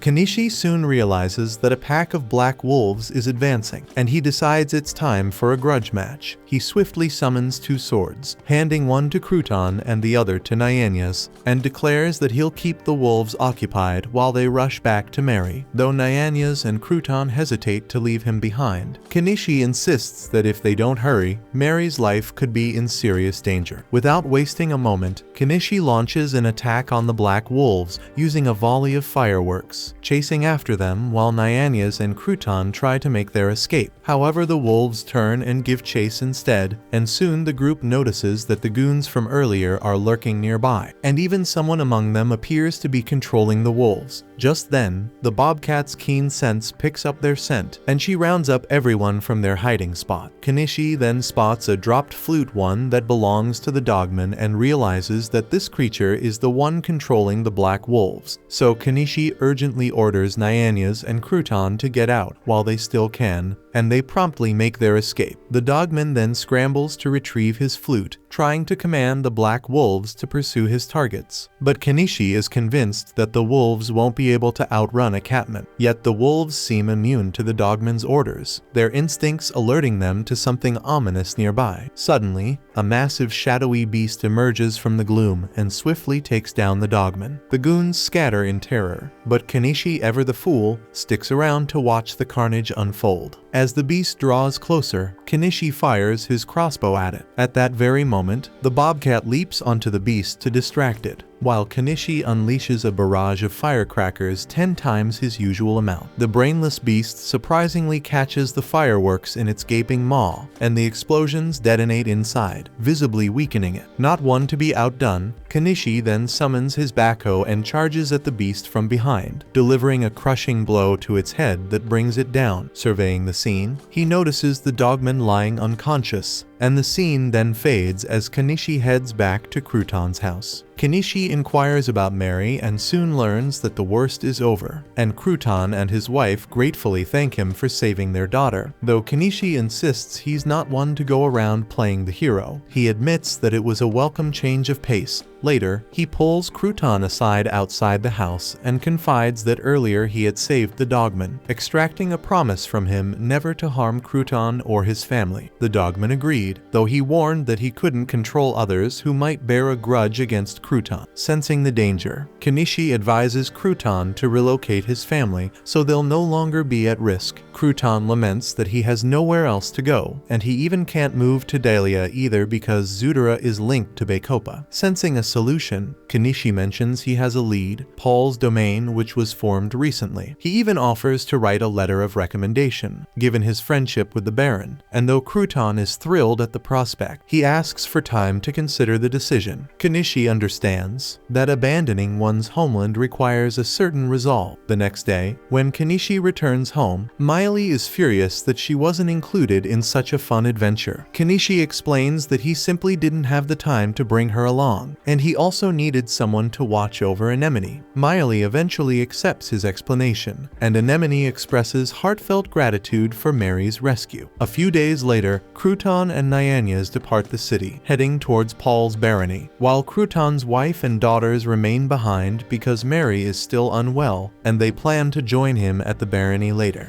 Later, Miley's sensitive nose picks up the scent of a dogman lurking near their house, the same one from earlier. He remarks that it's a relief that Crouton has left, recalling how he'd warned them that many still harbored grudges against Crouton, but now they needn't worry since he has taken care of those troublemakers. Although Miley remains distrustful of anything a dogman might say, but the dogman insists that his loyalty is not to be taken lightly before taking his leave. When Kenichi asks if he's off somewhere, the dogman reveals that he can no longer live in this city. Later, we see Kenichi at the guild where he has arranged for the beast from earlier to be butchered. The local butcher is astonished to see him arriving with a tusk bear in tow and asks how the hell you managed to take down something so enormous, which Kenichi says that it's just mere luck. Kenichi then instructs the local butcher to have the meat and the embedded magic stone scooped out because he will sell off the remaining part. The butcher sets to work immediately, though he warns that it will take until evening to complete the task. With nothing else to do, Kenichi decides to head home for a short break. As he passes by a particular hotel, a sudden chill runs down his spine, so he wonders if someone might be discussing him. Inside the hotel, a familiar face can be seen searching for someone, adding to his unease. Later back at his house, Kenichi fires up his magical contraption to produce biodiesel. He accomplishes this effortlessly and marvels that his production cost has dropped by a factor of 10. Testing the new oil in his generator, he's pleased to see that it runs smoothly. That evening, Kenichi decides to return to the city, informing Miley and Anemone that he'll spend the night there if it gets too late. He makes a beeline for the old lady's shop, where the proprietor informs him that the registration for the grimoire is complete and hands it over. Kenichi notices that the grimoire has a magic stone embedded in its cover. The old lady explains that this stone is integral. The incantation recorded within the book is linked to it, and without the stone, the spell will never activate. Understanding its importance, Kenichi hopes that this purchase will be as valuable as the magical tool he acquired earlier. The scene then shifts to Kenichi collecting the processed meat and the magic stone from the tusk bear. At the counter, the butcher informs him that he may now collect his payment for the materials sold. As the receptionist hands him the money, Kenichi shamelessly glances at her massive melon, an action that clearly makes her uncomfortable. Next, we see him on his way back home when he suddenly gets another chill, thinking he should hurry back before catching a damn cold. But then out of nowhere someone grabs his sleeve and tells him that she finally caught him. Looking back, he finds Primula and asks her what the hell she is doing here. She wraps him in a tight hug and scolds him for vanishing so abruptly. So he says that if he hadn't, disappearance might have jeopardized her company if the nobles had captured him, but she shrugs, saying it's up to them whether it's a problem or not. Noticing the growing scene, Kenichi tells her they need to talk somewhere more private. Primula insists he follows her to her hotel, and the scene shifts to them chatting quietly in the hotel cafeteria. She recounts how the Dre sign he once showed them ended up earning her family their name, and she goes on about all the other ways he's helped her and her family. Kenichi, however, downplays his own role, insisting that her family was a big help to him. She then reminds him that he even rescued her from bandits, and he pleads with her to calm down, reminding her that he'd heard rumors she was about to marry Paul. Primula laughs it off, admitting that while there was talk of it, she ultimately turned him down. Kenichi admits he thought such a union might have been perfect, but before the conversation can go further, Primula changes the subject. She mentions that both Anama and the old mage were upset with him for disappearing without a proper goodbye. He confesses that he did feel guilty about leaving abruptly, but he never wanted to cause trouble. Yet, she insists he wasn't causing any trouble at all. Accepting this, he suggests that she should head home now that she's reassured him, but Primula stubbornly refuses to leave without him. But Kenichi has no plans of returning soon, so she decides to stick around with him. Kenichi then asks how she managed to figure out he was in this city. Primula explains that she's been diligently checking with the guild to see if he registered in any other city, and one day she discovered that he had indeed enrolled in the local guild in this city. So without wasting a moment, she hopped into a carriage and rushed here. Finally, she boldly asks him to make a woman out of her tonight, a request that leaves him uncertain, but she insists, so Kenichi knows better than to refuse a hot lady's insistence. and he finally agrees. The scene then shifts to Primula's room, where Primula wastes no time disrobing, and soon enough she and Kenichi share a very intimate moment. The next day, when Kenichi returns to his mansion, Miley and Anemone are taken aback to see him accompanied by a woman only to realize that it's Mallow's daughter. Primula is visibly upset that Kenichi left her behind, but he brought both Anemone and Miley along. Kenichi says that he didn't plan to bring Miley. She simply followed his scent, and he couldn't leave Anemone alone since she's just a child. Clearly, Anemone isn't happy seeing Kenichi and Primula grow closer, and soon both she and Miley start vying for his attention. Anemone then blurts out a question, asking Kenichi if she's going to stay with them from now on, worried that it will make their house feel too cramped. This sparks a rivalry between her and Primula. Kenichi urges them to get along, and although Anemone hopes he won't bring more people into the mix, he hesitantly agrees. Then Primula notices Vel, and is surprised to see that Kenichi brought the bobcat along, even though she expected him to bring her instead. Kenichi explains that Vel followed him too. Later, everyone argues over who gets to sleep closest to Kenichi, and he eventually puts the squabble aside to take a bath, remarking that he even bought an extra tub now that their little family has grown. We then see Kenichi bathing in one tub, while Miley and Anemone share another. However, Anemone insists on joining Kenichi in his tub. Though he's unsure at first, he can't really stop her, and they end up bathing together. Primula eventually comes to join them as well, but she feels too shy about sharing the bath with everyone. Kenichi tells her she can have a private bath later, but she becomes frightened of bathing alone at night and opts to join Miley instead. After their bath, Kenichi attempts to cast the fireball spell from the grimoire he acquired, only to have it fizzle out. Disappointed and thinking he has no power, he's about to give up when suddenly Anemone just for fun recites the spell, and to everyone's astonishment, a fireball erupts right in the middle of the house, leaving everyone utterly astonished.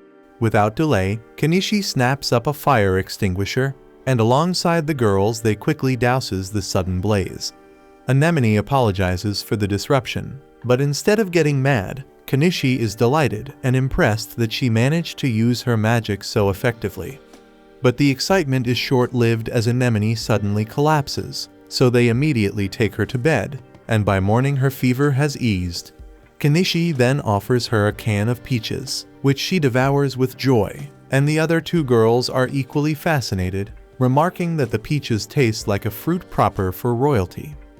A few days later, once Anemone has fully recovered, Kenichi invites Mary and her mom over. Since Mary too has gotten better, they gather for a lively barbecue featuring tusk bear meat, but Mary complains that the meat is too tough and difficult to chew. Agreeing with her, Kenichi tenderizes the meat using soy sauce and a blend of spices before barbecuing it again. This time, the meat turns out delicious, and everyone enjoys the meal. After dinner, Kenichi prepares a hearty soup using the leftover bear stew, leaving everyone amazed by how good it tastes. Later, we see that Anemone and Mary have finished the picture book they were working on, and Primula exclaims that it has great potential for sales. She decides to start a business in Astrantia based on their creative project, prompting Kenichi to jokes that he might have just ignited her mercantile spirit ass when he asks her what else she plans to sell besides the picture book. She explains that she intends to market the bear stew and a dish called stewed rinkus. Mary's mom chimes in, confident that these products will sell. After all, she's never tasted anything as delectable even in Astrantia. The others share her enthusiasm, and Mary's mom even offers to help Kenichi's wife sell the goods, as a way to repay him for everything he's done for their family. Primula beams at being affectionately dubbed Kenichi's wife, and Mary's mom, drawing on her experience as a waitress, promises to be a tremendous help. Kenichi agrees to the arrangement, and Mary also decides to pitch in when she asks Anemone what her plans are. Anemone simply declares that she wants to stay with him. The next day, Kenichi drops Primula off in town and buys her a utility cart, sending her off to conduct business. Later in town, Primula and the girls are seen selling their stew, which quickly becomes a hot item. A crowd gathers to sample it, with many insisting that it's sophisticated enough to be served to nobles. However, the atmosphere sours when a group of rough-looking men suddenly appears and begins to stir up trouble. They loudly claim that a bug was found in the stew, launching a frenzied outcry about poor hygiene in their stall. The scene then shifts to Kenichi Kenichi using his drone to survey the cliff near his house, and he is amazed to discover that the plateau above is teeming with untouched resources. Convinced that there's a treasure trove of materials waiting to be harvested, he listens as Anemone, peering through her binoculars, spots some sparkly stones on the cliff's edge. Curious, Kenichi takes a closer look and realizes he's never seen an ore like this before, so he's got a feeling they'll fetch a hefty price. Wondering how to mine them, he glances at the time and notes that it's already evening. Deciding to seize the opportunity, he heads back to town to pick up Primula. There, he meets Primula and the others, and she excitedly informs him that they've sold out today. Kenichi is surprised by her success on her very first day, but he figures it must be thanks to his good food combined with her sharp business sense. Then he asks who the beast woman with her is, and Primula explains that she saved them when some troublemakers were causing a ruckus at the store. Apparently, she told those men that she'd seen them tamper with the stew by adding a bug, and when they refused to admit it, she pointed out that they likely still had bugs in their pockets as proof. The ruffians were so taken aback by her knowledge that they left, realizing they couldn't win the argument. Primula then mentions that she's hired the beast woman as a bodyguard. Kenichi thanks her for helping out, but the beast woman, with a cheeky grin, says the incident actually worked in her favor because Primula had rewarded her with a small silver coin just for giving a stern glare at the troublemakers. She considers the job an easy one and introduces herself as Naima, and Kenichi introduces himself in turn. Kenichi then heads back home,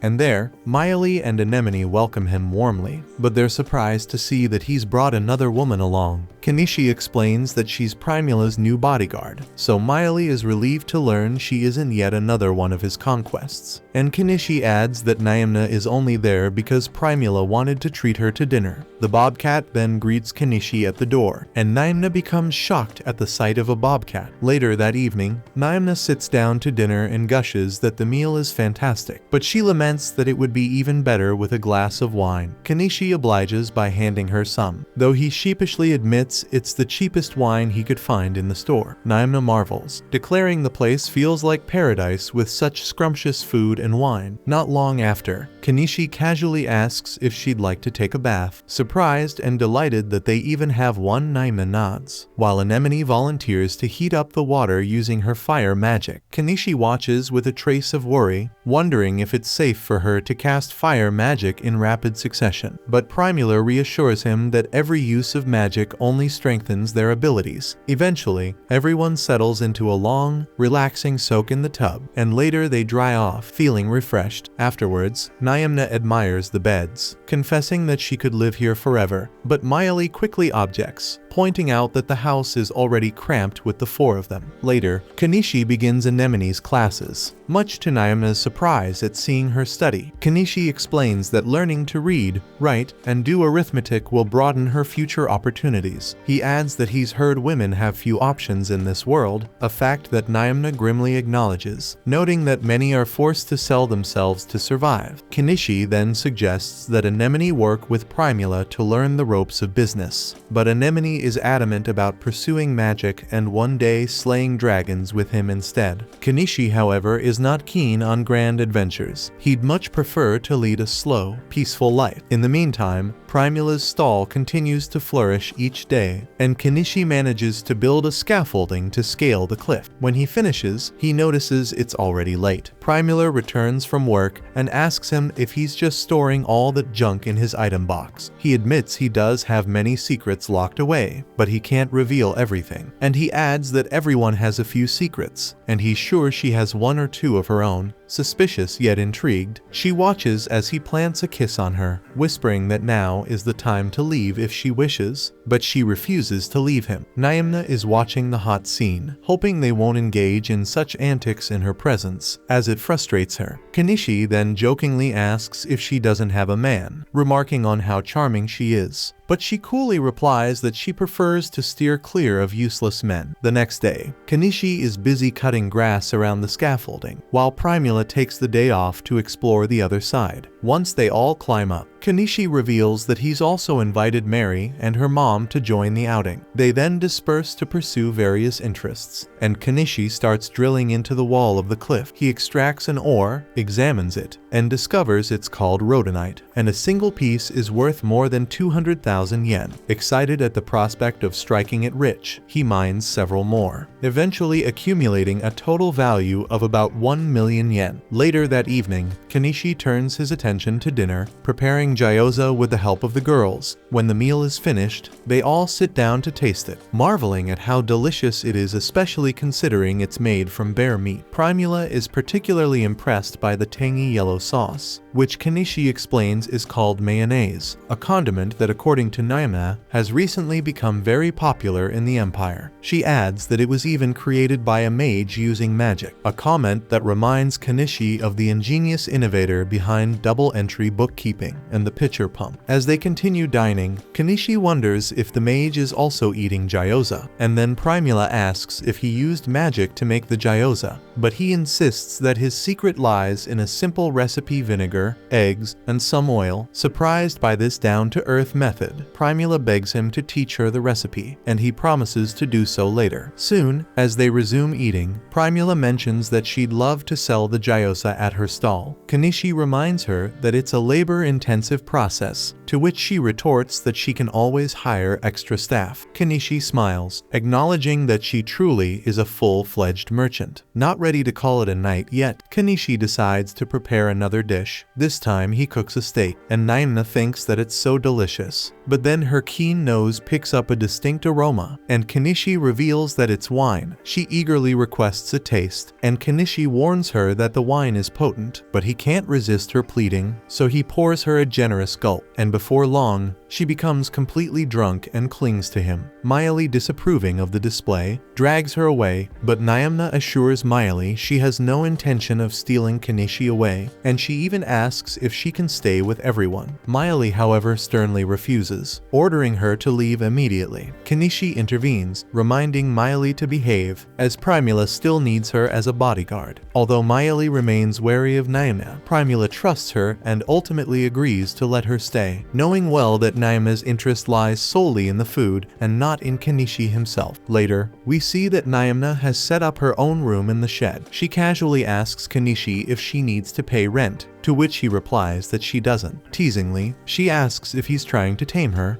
but Kenichi laughs it off, saying he isn't and he just wants her to keep helping out Primula. As he moves to leave, Naimna leans in and playfully asks if he's not going to do anything to her after spending a room alone with her. Just then Miley steps in, diffusing the tension before anything perv happens. Both Naima and Miley tell Kenichi that he's free to do as he pleases with them, leaving him momentarily bewildered about what the hell to do next. A month later, Primula's stall has expanded so much that it's now known as Corolla. She's hired new staff, one of whom is named Iris, who is training to become the chef for a new branch she plans to open. As more time passes, Kenichi reveals that he's managed to mine rhodonite worth 15 million yen. He also mentions that Anemone has started gathering herbs atop the plateau, while Miley and Naimna have turned the area into their personal hunting grounds. Soon after, it's announced that Corolla has rented a warehouse in the city, and they've begun preparing their products there. Daily profits range from 150,000 to 200,000 yen, with an estimated annual profit exceeding 70 million yen. With enough staff on board to open 2 new branches, Iris has even taken on the role of trainer for the other chefs. Kenichi marvels at this success, remarking that this is the true power of a top-class merchant and that Primula is operating on an entirely different level than he is. That night, as the group winds down, Primula thanks Kenichi, saying that all her success is thanks to his delicious food. Kenichi reflects that the power of his old world is not something to be trifled with, and he silently hopes that this prosperous trend will continue, though he knows that change is inevitable. Elsewhere, the Queen is in conversation with Princess Lilith. The Queen informs Lilith that the bandits near Dahlia have been defeated, apparently by a mage capable of summoning iron beasts. Lilith comments that such a feat must be a heavy blow to the royalist faction, and she wonders aloud who could have possibly summoned those iron beasts. The Queen then reveals that the mage in question has taken up residence in Astrantia, an unexpected twist of fate that intrigues Lilith. The Queen states that the spirits must have guided him there, hinting that something significant is about to unfold in that region.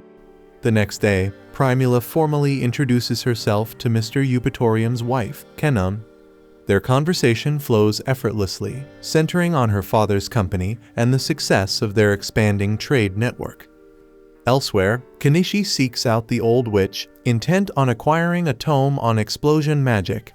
In an unexpected display of generosity, the witch also presents Anemone with a thoughtful gift, an enchanted book dedicated to household magic, containing spells for cleaning, cooking, and even minor enchantments to bring comfort and warmth to a home.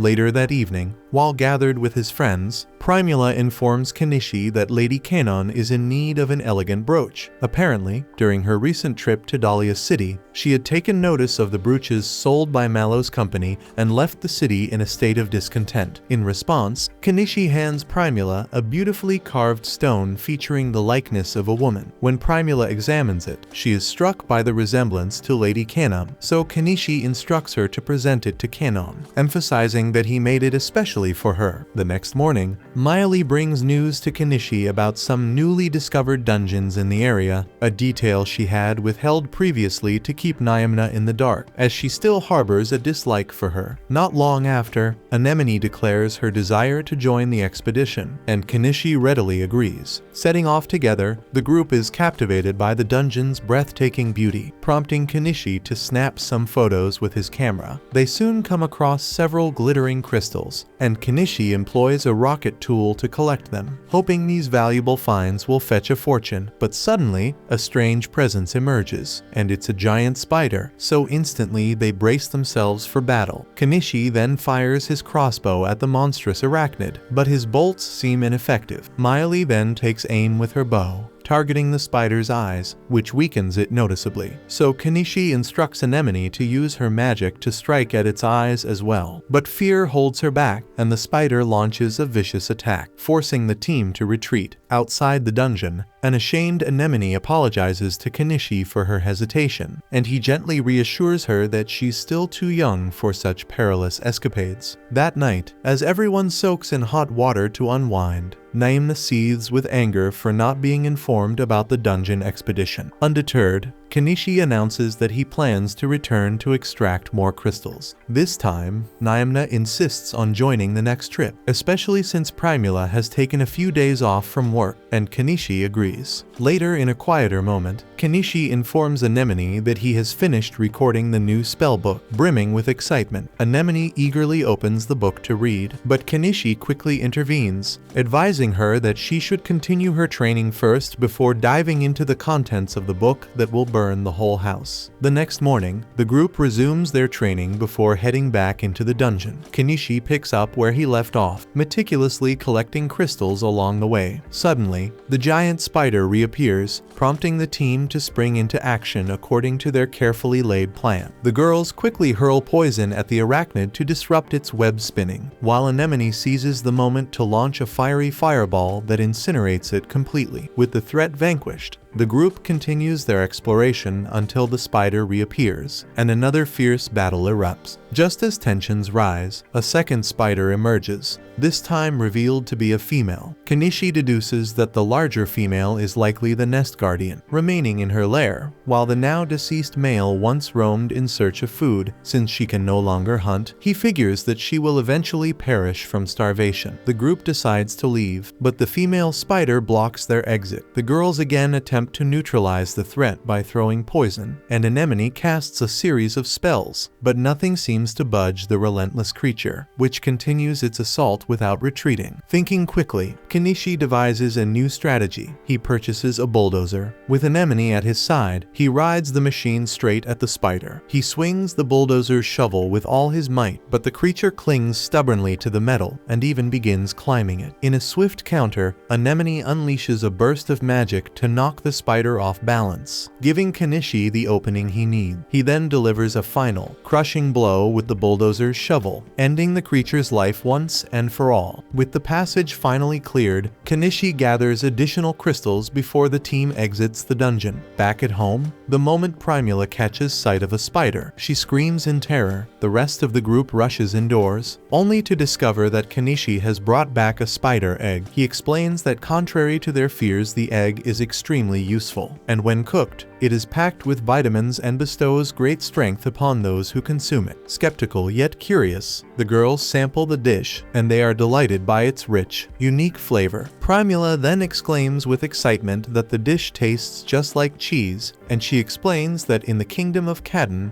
cheese is produced only in select regions, making it extremely expensive. And this revelation sparks an idea in her to start making and selling cheese as a lucrative venture. Kenichi chimes in, remarking that cheese making is actually quite straightforward because it only requires milk and apple cider vinegar. He then demonstrates by crafting a sample cheese for everyone to taste, and they all agree that it's absolutely delicious. Primula becomes eager to share her newfound passion and expresses her wish to teach Lady Canon the art of cheese making. However, Kenichi initially refuses, explaining that he doesn't want to deal with nobles. Noticing that there's more behind her insistence, he presses for details, and Primula confesses that just a few days earlier, the corrupt merchant Thogalum had been harassing her at her stall. Although Naimna urged her to inform Kenichi, Primula begged her to keep it quiet. Immediately, Kenichi vows to protect Primula from the unscrupulous merchant. Yet, Primula is determined to settle the matter on her own terms through savvy business tactics and convinces Kenichi to let her handle it. Relenting, he agrees that Primula should go ahead and even teach Lady Canon the cheese-making process. The next morning, with Lady Canon's assistance, Thogalum receives a stern letter warning him to stay away from Primula's shop, and later we see Primula and the girls running their restaurant with infectious enthusiasm and success. In another twist, Queen Canon herself pays a visit to Kenichi's home. He welcomes her warmly, and she expresses admiration for his adventures, especially his tireless efforts to help the weak. Intrigued, Kenichi asks why she traveled all this way to see him, but before she can answer, the queen suddenly seems to fall ill, her face paling as she grows weak and dizzy, leaving everyone concerned about her well-being. However, it soon became evident that her actions were nothing more than a calculated performance, driven by a hidden agenda involving Kenichi. In reality, her husband, Mr. Eupatorium, had been entrusted with overseeing the construction of a crucial canal within the kingdom. Unfortunately, the project had fallen significantly behind schedule, placing him in a precarious position. Should the construction not be completed in time, the funding would be withdrawn, and there was even the looming threat of his land being confiscated. With 15 kilometers of the canal still left to construct and a deadline of 1 month looming, Lady Canon begs Kenichi to lend his assistance. She even offers him any reward he desires, even her body, but Kenichi firmly tells her that he's not interested in that shit. Disappointed by his refusal, Lady Canon isn't ready to give up just yet. She offers Kenichi a special grimoire called High Protection as his reward. Although Kenichi isn't entirely sure what High Protection entails, Naimna explains that it's an extremely powerful spell capable of blocking any attack, a prospect that immediately piques his interest, especially since it could help protect Anemone. Convinced by this offer, Kenichi agrees to help her, but before any construction can commence, he needs funds. He asks Lady Canon to give him any unused furniture she might have, so that he can appraise it using his system and raise the necessary money. By the time he's finished, Kenichi earns about 120 million yen, and it's more than enough to cover the cost of employing his heavy machinery. Ready to begin, he loads everyone into his car and drives them to the construction site. Along the way, Lady Canon cheekily asks if he really doesn't want her body as a reward.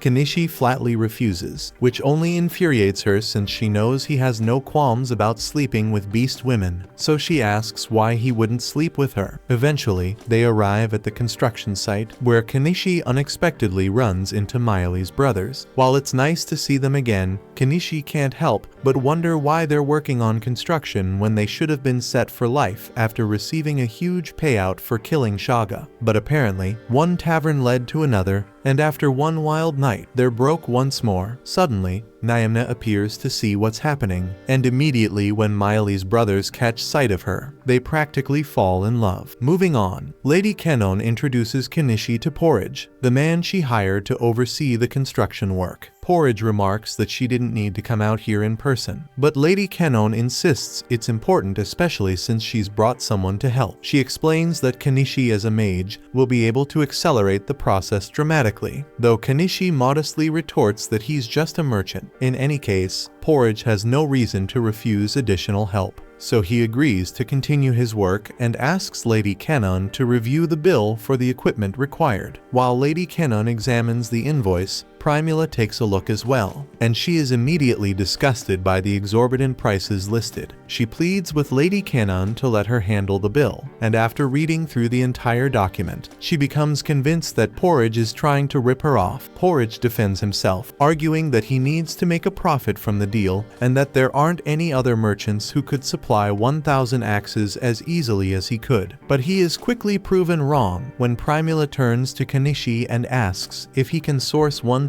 axes. Kenichi promptly purchases the axes from his store and asks Lady Kenon if an axe like this will suffice. She replies that it's perfect, but she's curious about the cost. Primula then chimes in, explaining that Lady Kenon would only need to pay 1 silver coin per axe, a ridiculously low price. Lady Kenon is delighted by this offer, and with a smile she asks Kenichi if he's truly comfortable with it, so he casually tells her to think of it as a friend discount. Overjoyed, Lady Kenon declares that she will buy the axes from Kenichi instead and promptly fires Porridge. Enraged, Porridge reminds her that he represents the Thogalum Trading Company and that defying them could spell serious trouble. Kenichi recalls that Thogalum was behind all the issues at Primula's stall and that he wields such influence that even the Lord occasionally seeks his help, so getting on his bad side would surely cause more problem. However, with the construction of the canal taking precedence, everyone quickly shifts their focus to work. Then, since Kenichi's backhoe is going to be used extensively, he knows he'll need a lot of fuel. He pours out 3 basins worth of fuel, and within minutes, the work finally begins. Kenichi's machine proves to be a tremendous asset, accomplishing in mere minutes what would have taken them hours to complete. After a long day of work, Kenichi cooks up a hearty meal for his friends and graciously offers some to Lady Kenon. She's pleasantly surprised that he can whip up such delicious food right in the middle of the forest, and every bite tastes absolutely divine. Noticing Miley's brothers eyeing the food from a distance, Kenichi invites them to join in,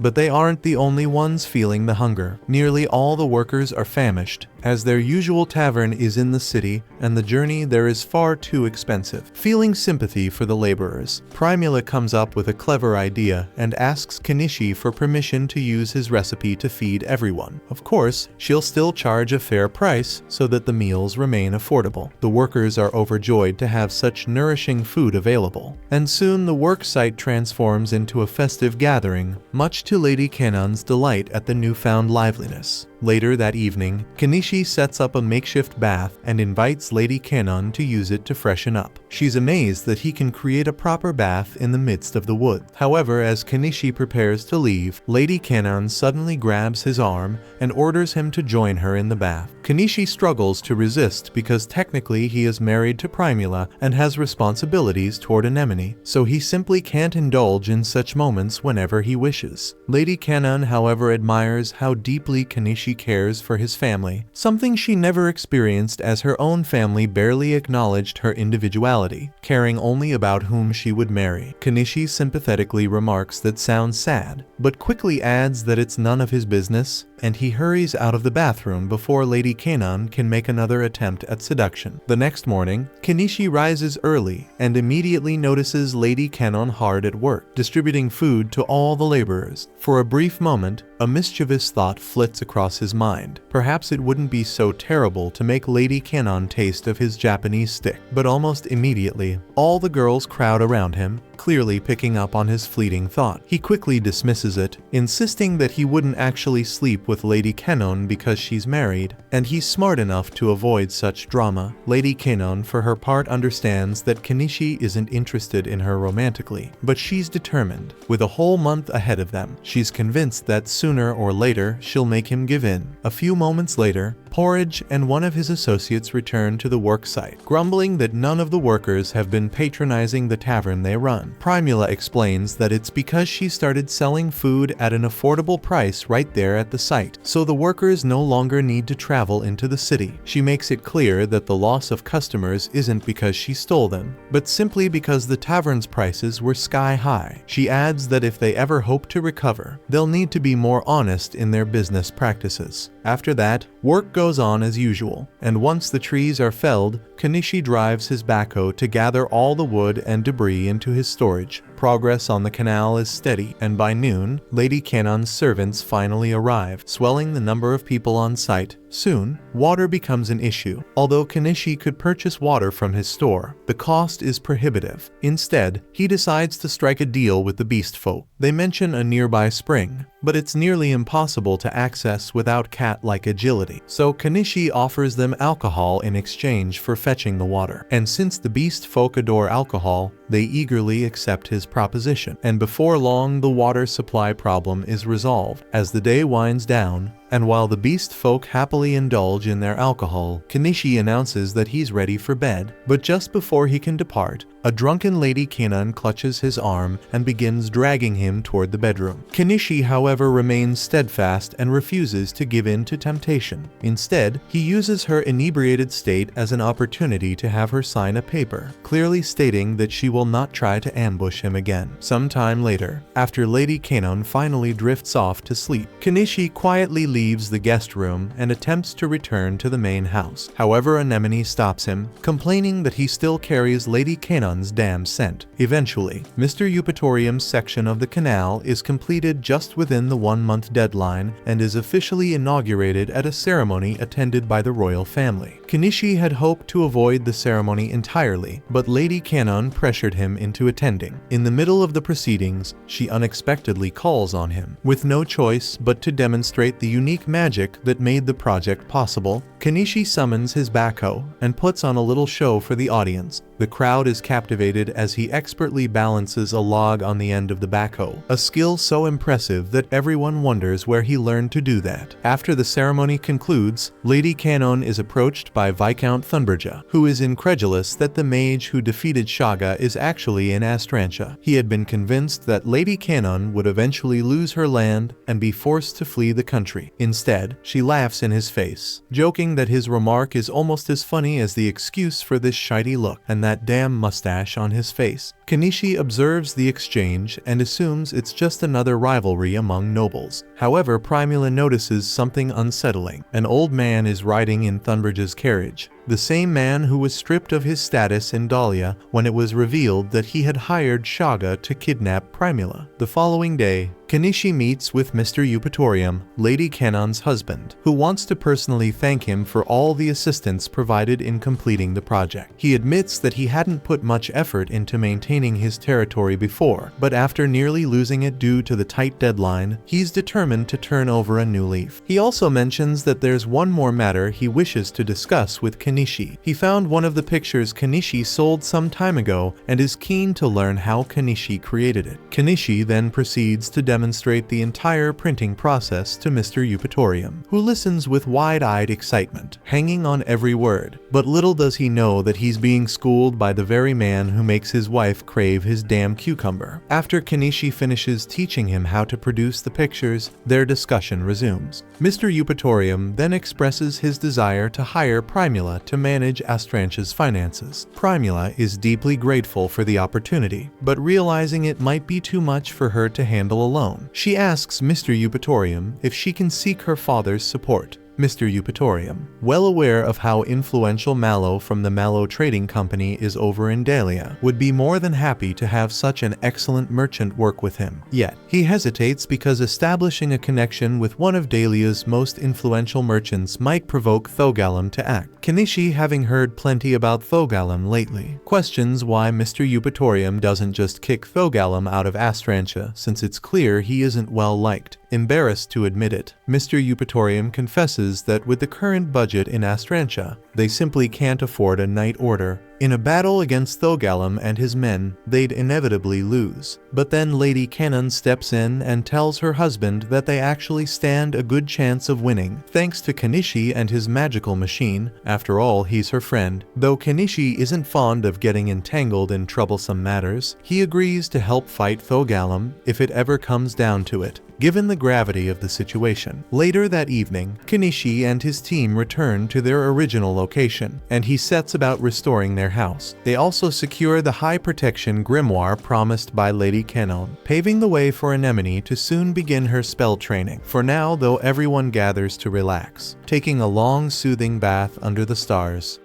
During a shared bath, Nyamina casually observes that Anemone's remarkable magical abilities must be inherited from her mother. Kenichi, intrigued, agrees and gently inquires if Anemone knows anything about her biological mother. Letting out a wistful sigh, Anemone reveals that she has no recollection of her real mother, as she was taken in by a kind woman on the streets after her mother's passing. Though the mystery of her origins lingers, she chooses not to seek out her lost family, finding solace in the life she now shares with Kenichi, one she cherishes too much to risk unsettling. The next morning, Kenichi and Anemone visit the old lady wizard who specializes in registering high-protection spellbooks. As Anemone eagerly flips through the ancient pages of the spell book, Kenichi inquires if the old lady has ever heard of a gifted young mage who died on the streets about 10 years ago. The old lady, understanding that Kenichi is secretly searching for clues about Anemone's past, admits that while she doesn't recall any such tragic tale, she does remember a remarkably talented, black-haired mage known as the Silver Armeria who mysteriously disappeared a decade ago. According to her records, Armeria was the previous owner of the very high-protection spellbook that now rests in Anemone's hands, a coincidence she finds too significant to ignore. However, with a touch of bitter humor, she warns Kenichi not to waste his time tracking down Anemone's family, claiming that it's obvious she's in love with him. Kenichi is taken aback and firmly retorts that he is too old for her and that Anemone is like a daughter to him. Soon after, Kenichi returns home with Anemone and Miley, but on the way home Anemone decides to practice casting the high protection spell. She manages to create a barrier that lasts barely a second before it shatters, and she collapses in frustration. As Kenichi rushes over to comfort her, she confesses that her stomach is hurting. Alarmed, Kenichi frantically searches online for stomach ache medicine, but Miley, ever perceptive, soon detects an unusual scent. She informs Kenichi that Anemone has just begun her first period, so realization dawns on him, and he quickly escorts her back home. Fortunately, Primula returns from work just in time. She sits down with Anemone for a heartfelt conversation about periods and the changes they bring. And later, with a mix of humor and relief, Anemone runs outside, exclaiming cheerfully to Kenichi that she can now have babies. Kenichi tells Anemone that it's good for her, but then, to his astonishment, she blurts out that she wants his babies. He spits his coffee out in shock and tells her firmly that she's at least 5 years too young to consider anything like that shit. Primula, however, is not amused. She playfully tugs at Kenichi's ears and asks if he's being serious. With a wry smile, Kenichi explains that he's just distracting Anemone for now. After all, when she grows up, she'll find someone else to marry. A few days later, while Kenichi is busy working on the cliff behind his house, he spots a carriage gliding on water. His surprise doubles when Mallow steps out of it. Greeting them warmly, Mallow congratulates Primula on her booming business before turning to discuss how to handle Thogalum. Kenichi quickly cuts off the overeager merchant, insisting that before they even talk about business rivals, they must address something far more important. He sets up a picnic under a large beach umbrella, and soon enough both Primula and Mallow forget everything, and only become engrossed in speculating about the umbrella's potential as a business asset. After the lighthearted moment, Kenichi formally asks Mallow for permission to marry his daughter. Mallow laughs it off, teasing that he can't do anything now since Primula has already barged into his house. The exchange warms their hearts, and later Kenichi throws a party in honor of his father-in-law, celebrating their newfound familial bond. Soon after,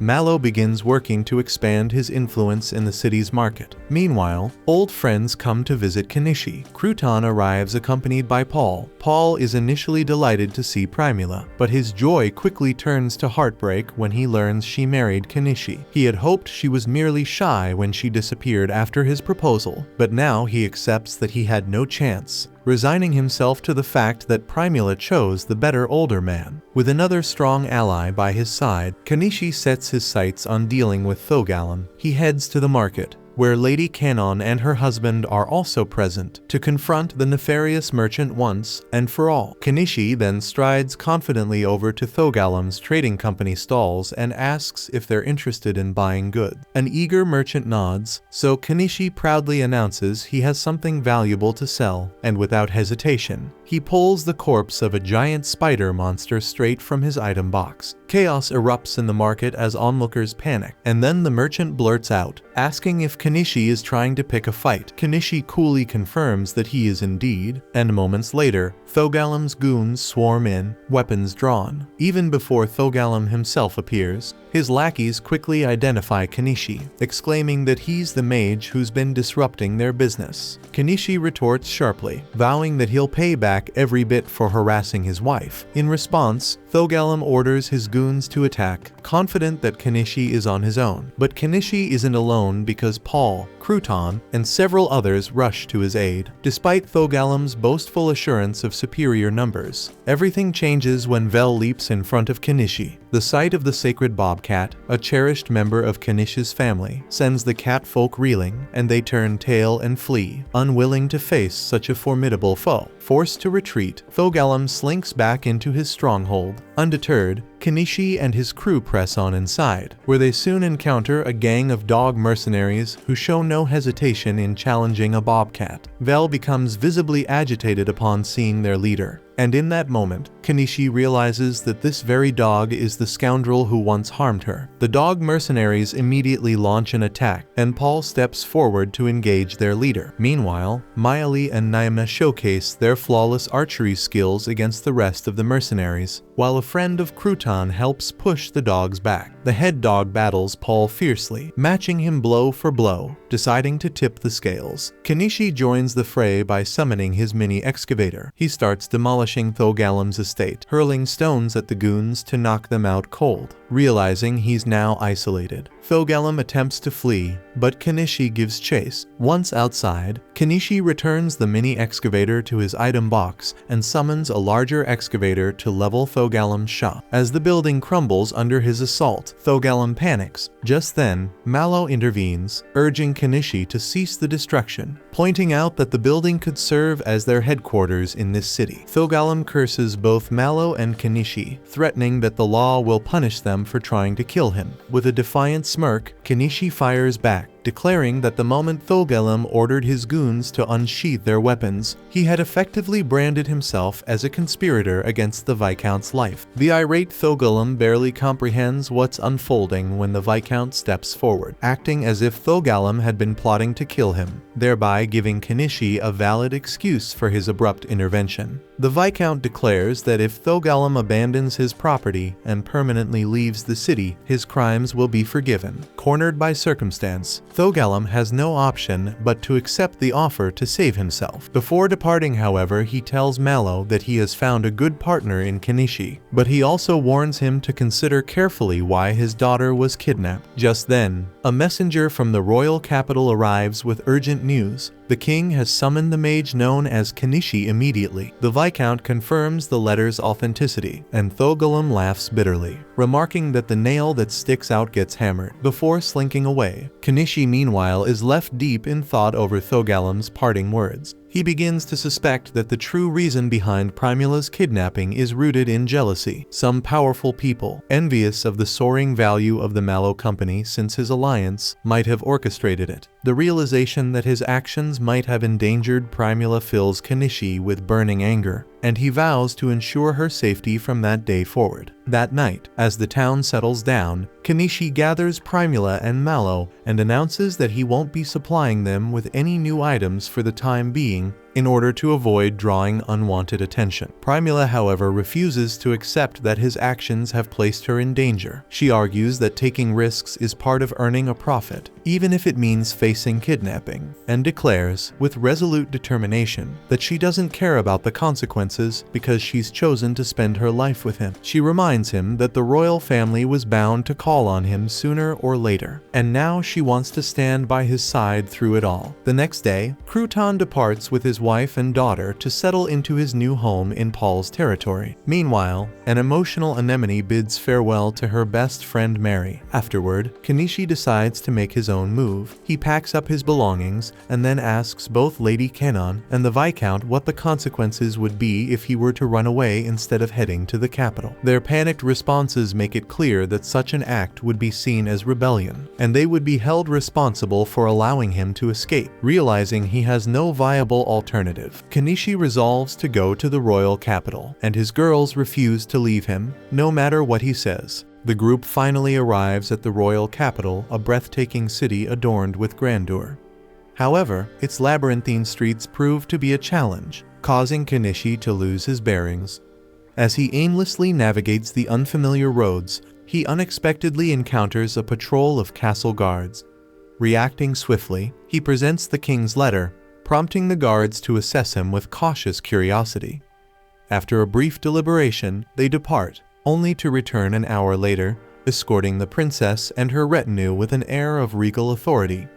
The princess is overjoyed to finally meet the famed Kenichi, especially considering that only 2 weeks have passed since the letter was sent, leaving everyone astonished at how swiftly he arrived. Her advisors demand an explanation, and Kenichi casually replies that he simply drove here on his magical beast. At that, the princess becomes insistent, and she wants to see this magical transport for herself. Kenichi obliges by summoning his car, which exceeds all her expectations in beauty and power. She eagerly requests a ride, and although Kenichi agrees, while driving he warns her with a teasing edge that accepting rides from strangers can be risky, and jokingly tells her what if he decided to kidnap her. But to his amusement, the princess finds the notion thrilling, and even says that she wouldn't mind being kidnapped, realizing he doesn't want to risk becoming a fugitive. Kenichi prudently drives her back to the castle gates. Once there, as the princess disembarks, her advisors launch into a flurry of scolding over her choice to ride in an unfamiliar magic beast. They insist that if anything were to happen, the king would have them all beheaded until they learned caution. Unperturbed, the princess retorts that they should simply resign if they can't handle her behavior. Then, with a sparkle in her eye, she confesses that she truly likes Kenichi, and in a surprising gesture of affection, she tells him he can call her Lilith. She adds that since he has been so delightful to be around, she'll grant him any reward he desires. Kenichi pauses thoughtfully before asking Lilith if she would permit him to use a portion of the garden's land to set up a campsite. The request catches her off guard, as she wonders why he wouldn't just stay in the castle's quarters. Kenichi explains that he has beast folk in his family, and many places do not accommodate them, so he wants to ensure they can all remain together. Understanding his predicament, the princess agrees to let him camp in the garden, and since Kenichi arrived early, it appears that he might have to wait up to a month before he can secure a formal audience with the king. Then we see that Kenichi and his group are escorted to the designated section of the garden where they plan to set up their new dwelling. As soon as Kenichi summons his house, Lilith lights up with excitement and dashes inside to explore every nook and cranny. Kenichi follows shortly after, trying to persuade her to come out, but Lilith, her eyes sparkling with determination, insists she wants to stay there permanently. Her advisors immediately caution her that she's overstepping, and Kenichi, ever the pragmatist, asks if she's truly sure about this decision. After all, he doesn't have much in the way of lavish hospitality to offer. Still, Lilith is perfectly content with merely being there, so Kenichi resolves not to interfere. He continues setting up the house, even placing a second room. With most of the house built, the only remaining task is to create a bathroom. Kenichi summons his trusty backhoe and prepares to begin digging, when unexpectedly Lilith climbs into the machine and perches on his lap. Having heard countless tales about the backhoe's inner workings, she wants a front row seat to witness it in action. Seeing no harm in her curiosity,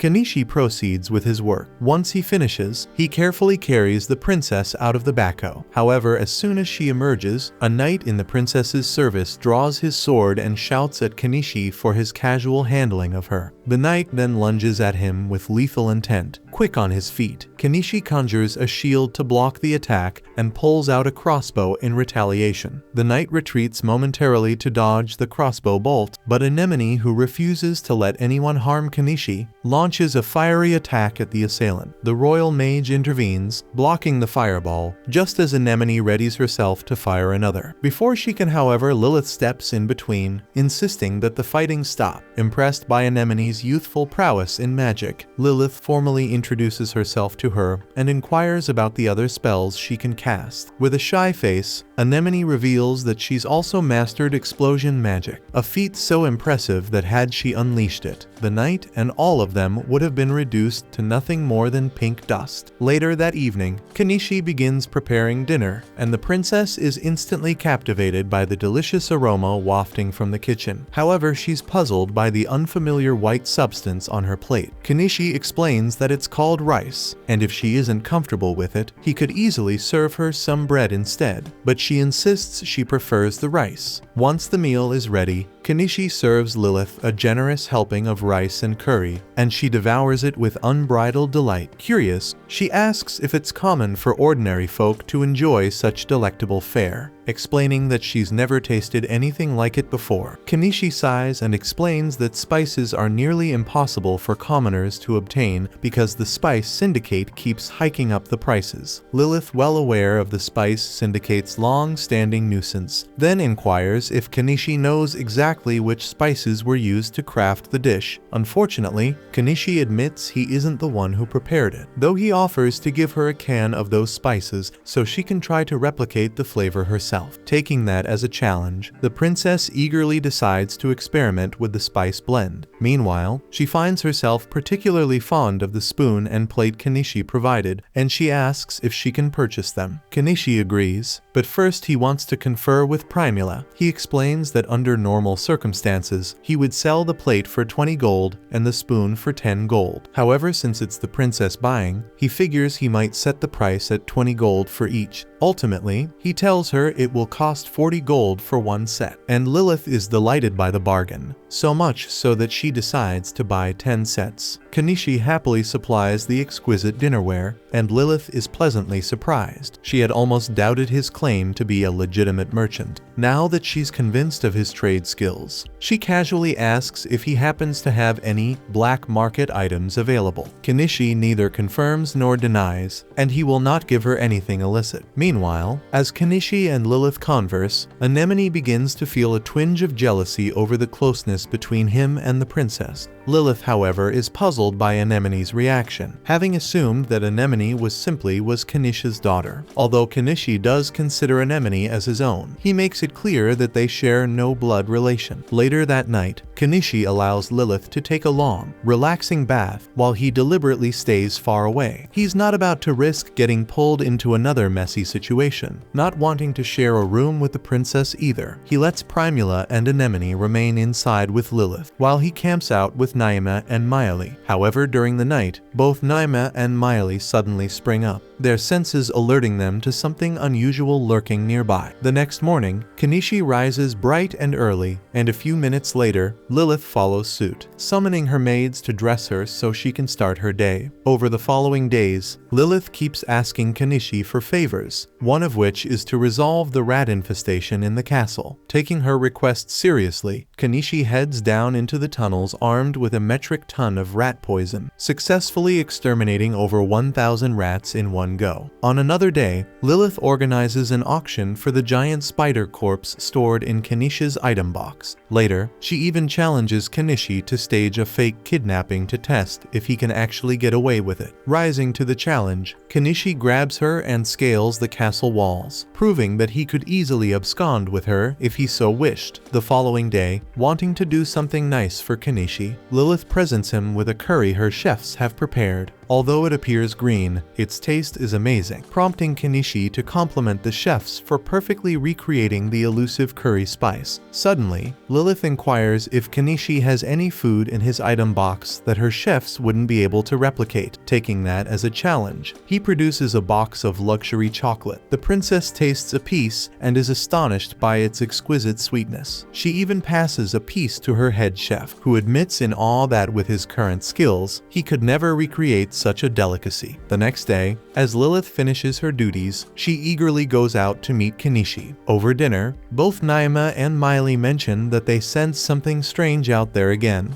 and all the maids seem on edge. Lilith then explains that rumors have been circulating about the castle being haunted. After all, countless souls had died protecting the royal family, and many of them surely harbored grudges even after passing on, so it stood to reason that a few restless spirits would still be roaming the halls. The maids are visibly terrified by the lingering presence of ghosts, so they urgently beg Lilith to have Kenichi expel the spirits from the castle. Although Lilith herself remains indifferent to these apparitions, she understands her maid's distress and asks Kenichi if he knows how to banish one. Kenichi agrees to take action, but only on the condition that Naima and Miley, the only ones sensitive enough to detect the ghost, be allowed to accompany him into the castle. Lilith consents to his terms, though Kenichi still finds himself uncertain about how to combat a ghost in the first place. After some searching in his online market, Kenichi purchases a sprayer and fills it with holy water. As they traverse the castle's long, echoing halls, Naima and Miley suddenly point toward a shadowy corner, insisting they sense something amiss. Kenichi sprays the area liberally with the holy water, and the girls quickly confirm that the ghostly presence has vanished. With that troublesome spot cleared, Lilith leads Kenichi next to the maid's quarters, where another spirit is reportedly causing unrest. Again,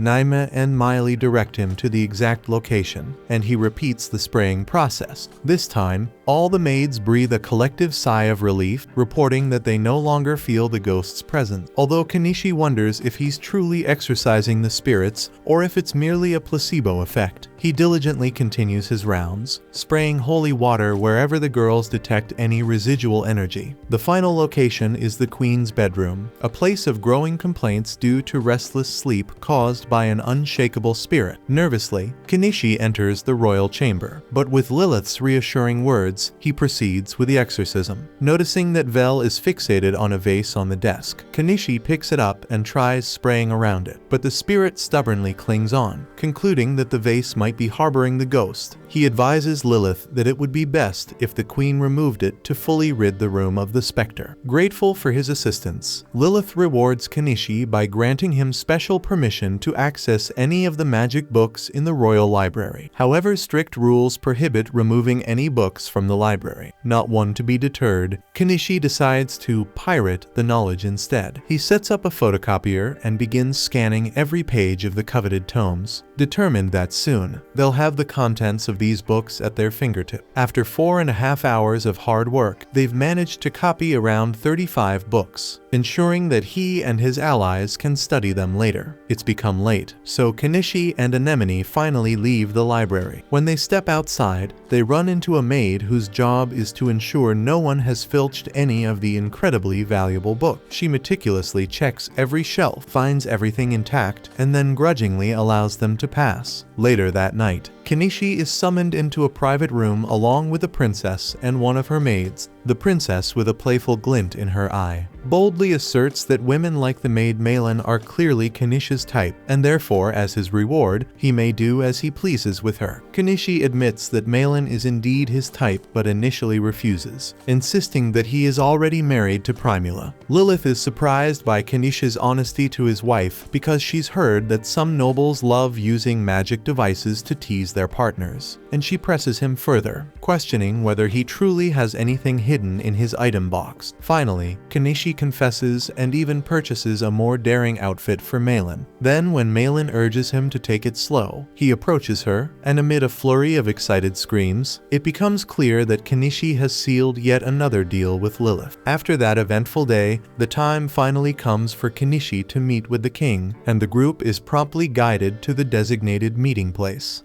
That concludes this episode. Thank you for watching. If you want to see the next part, be sure to subscribe to the channel and turn on the notification bell.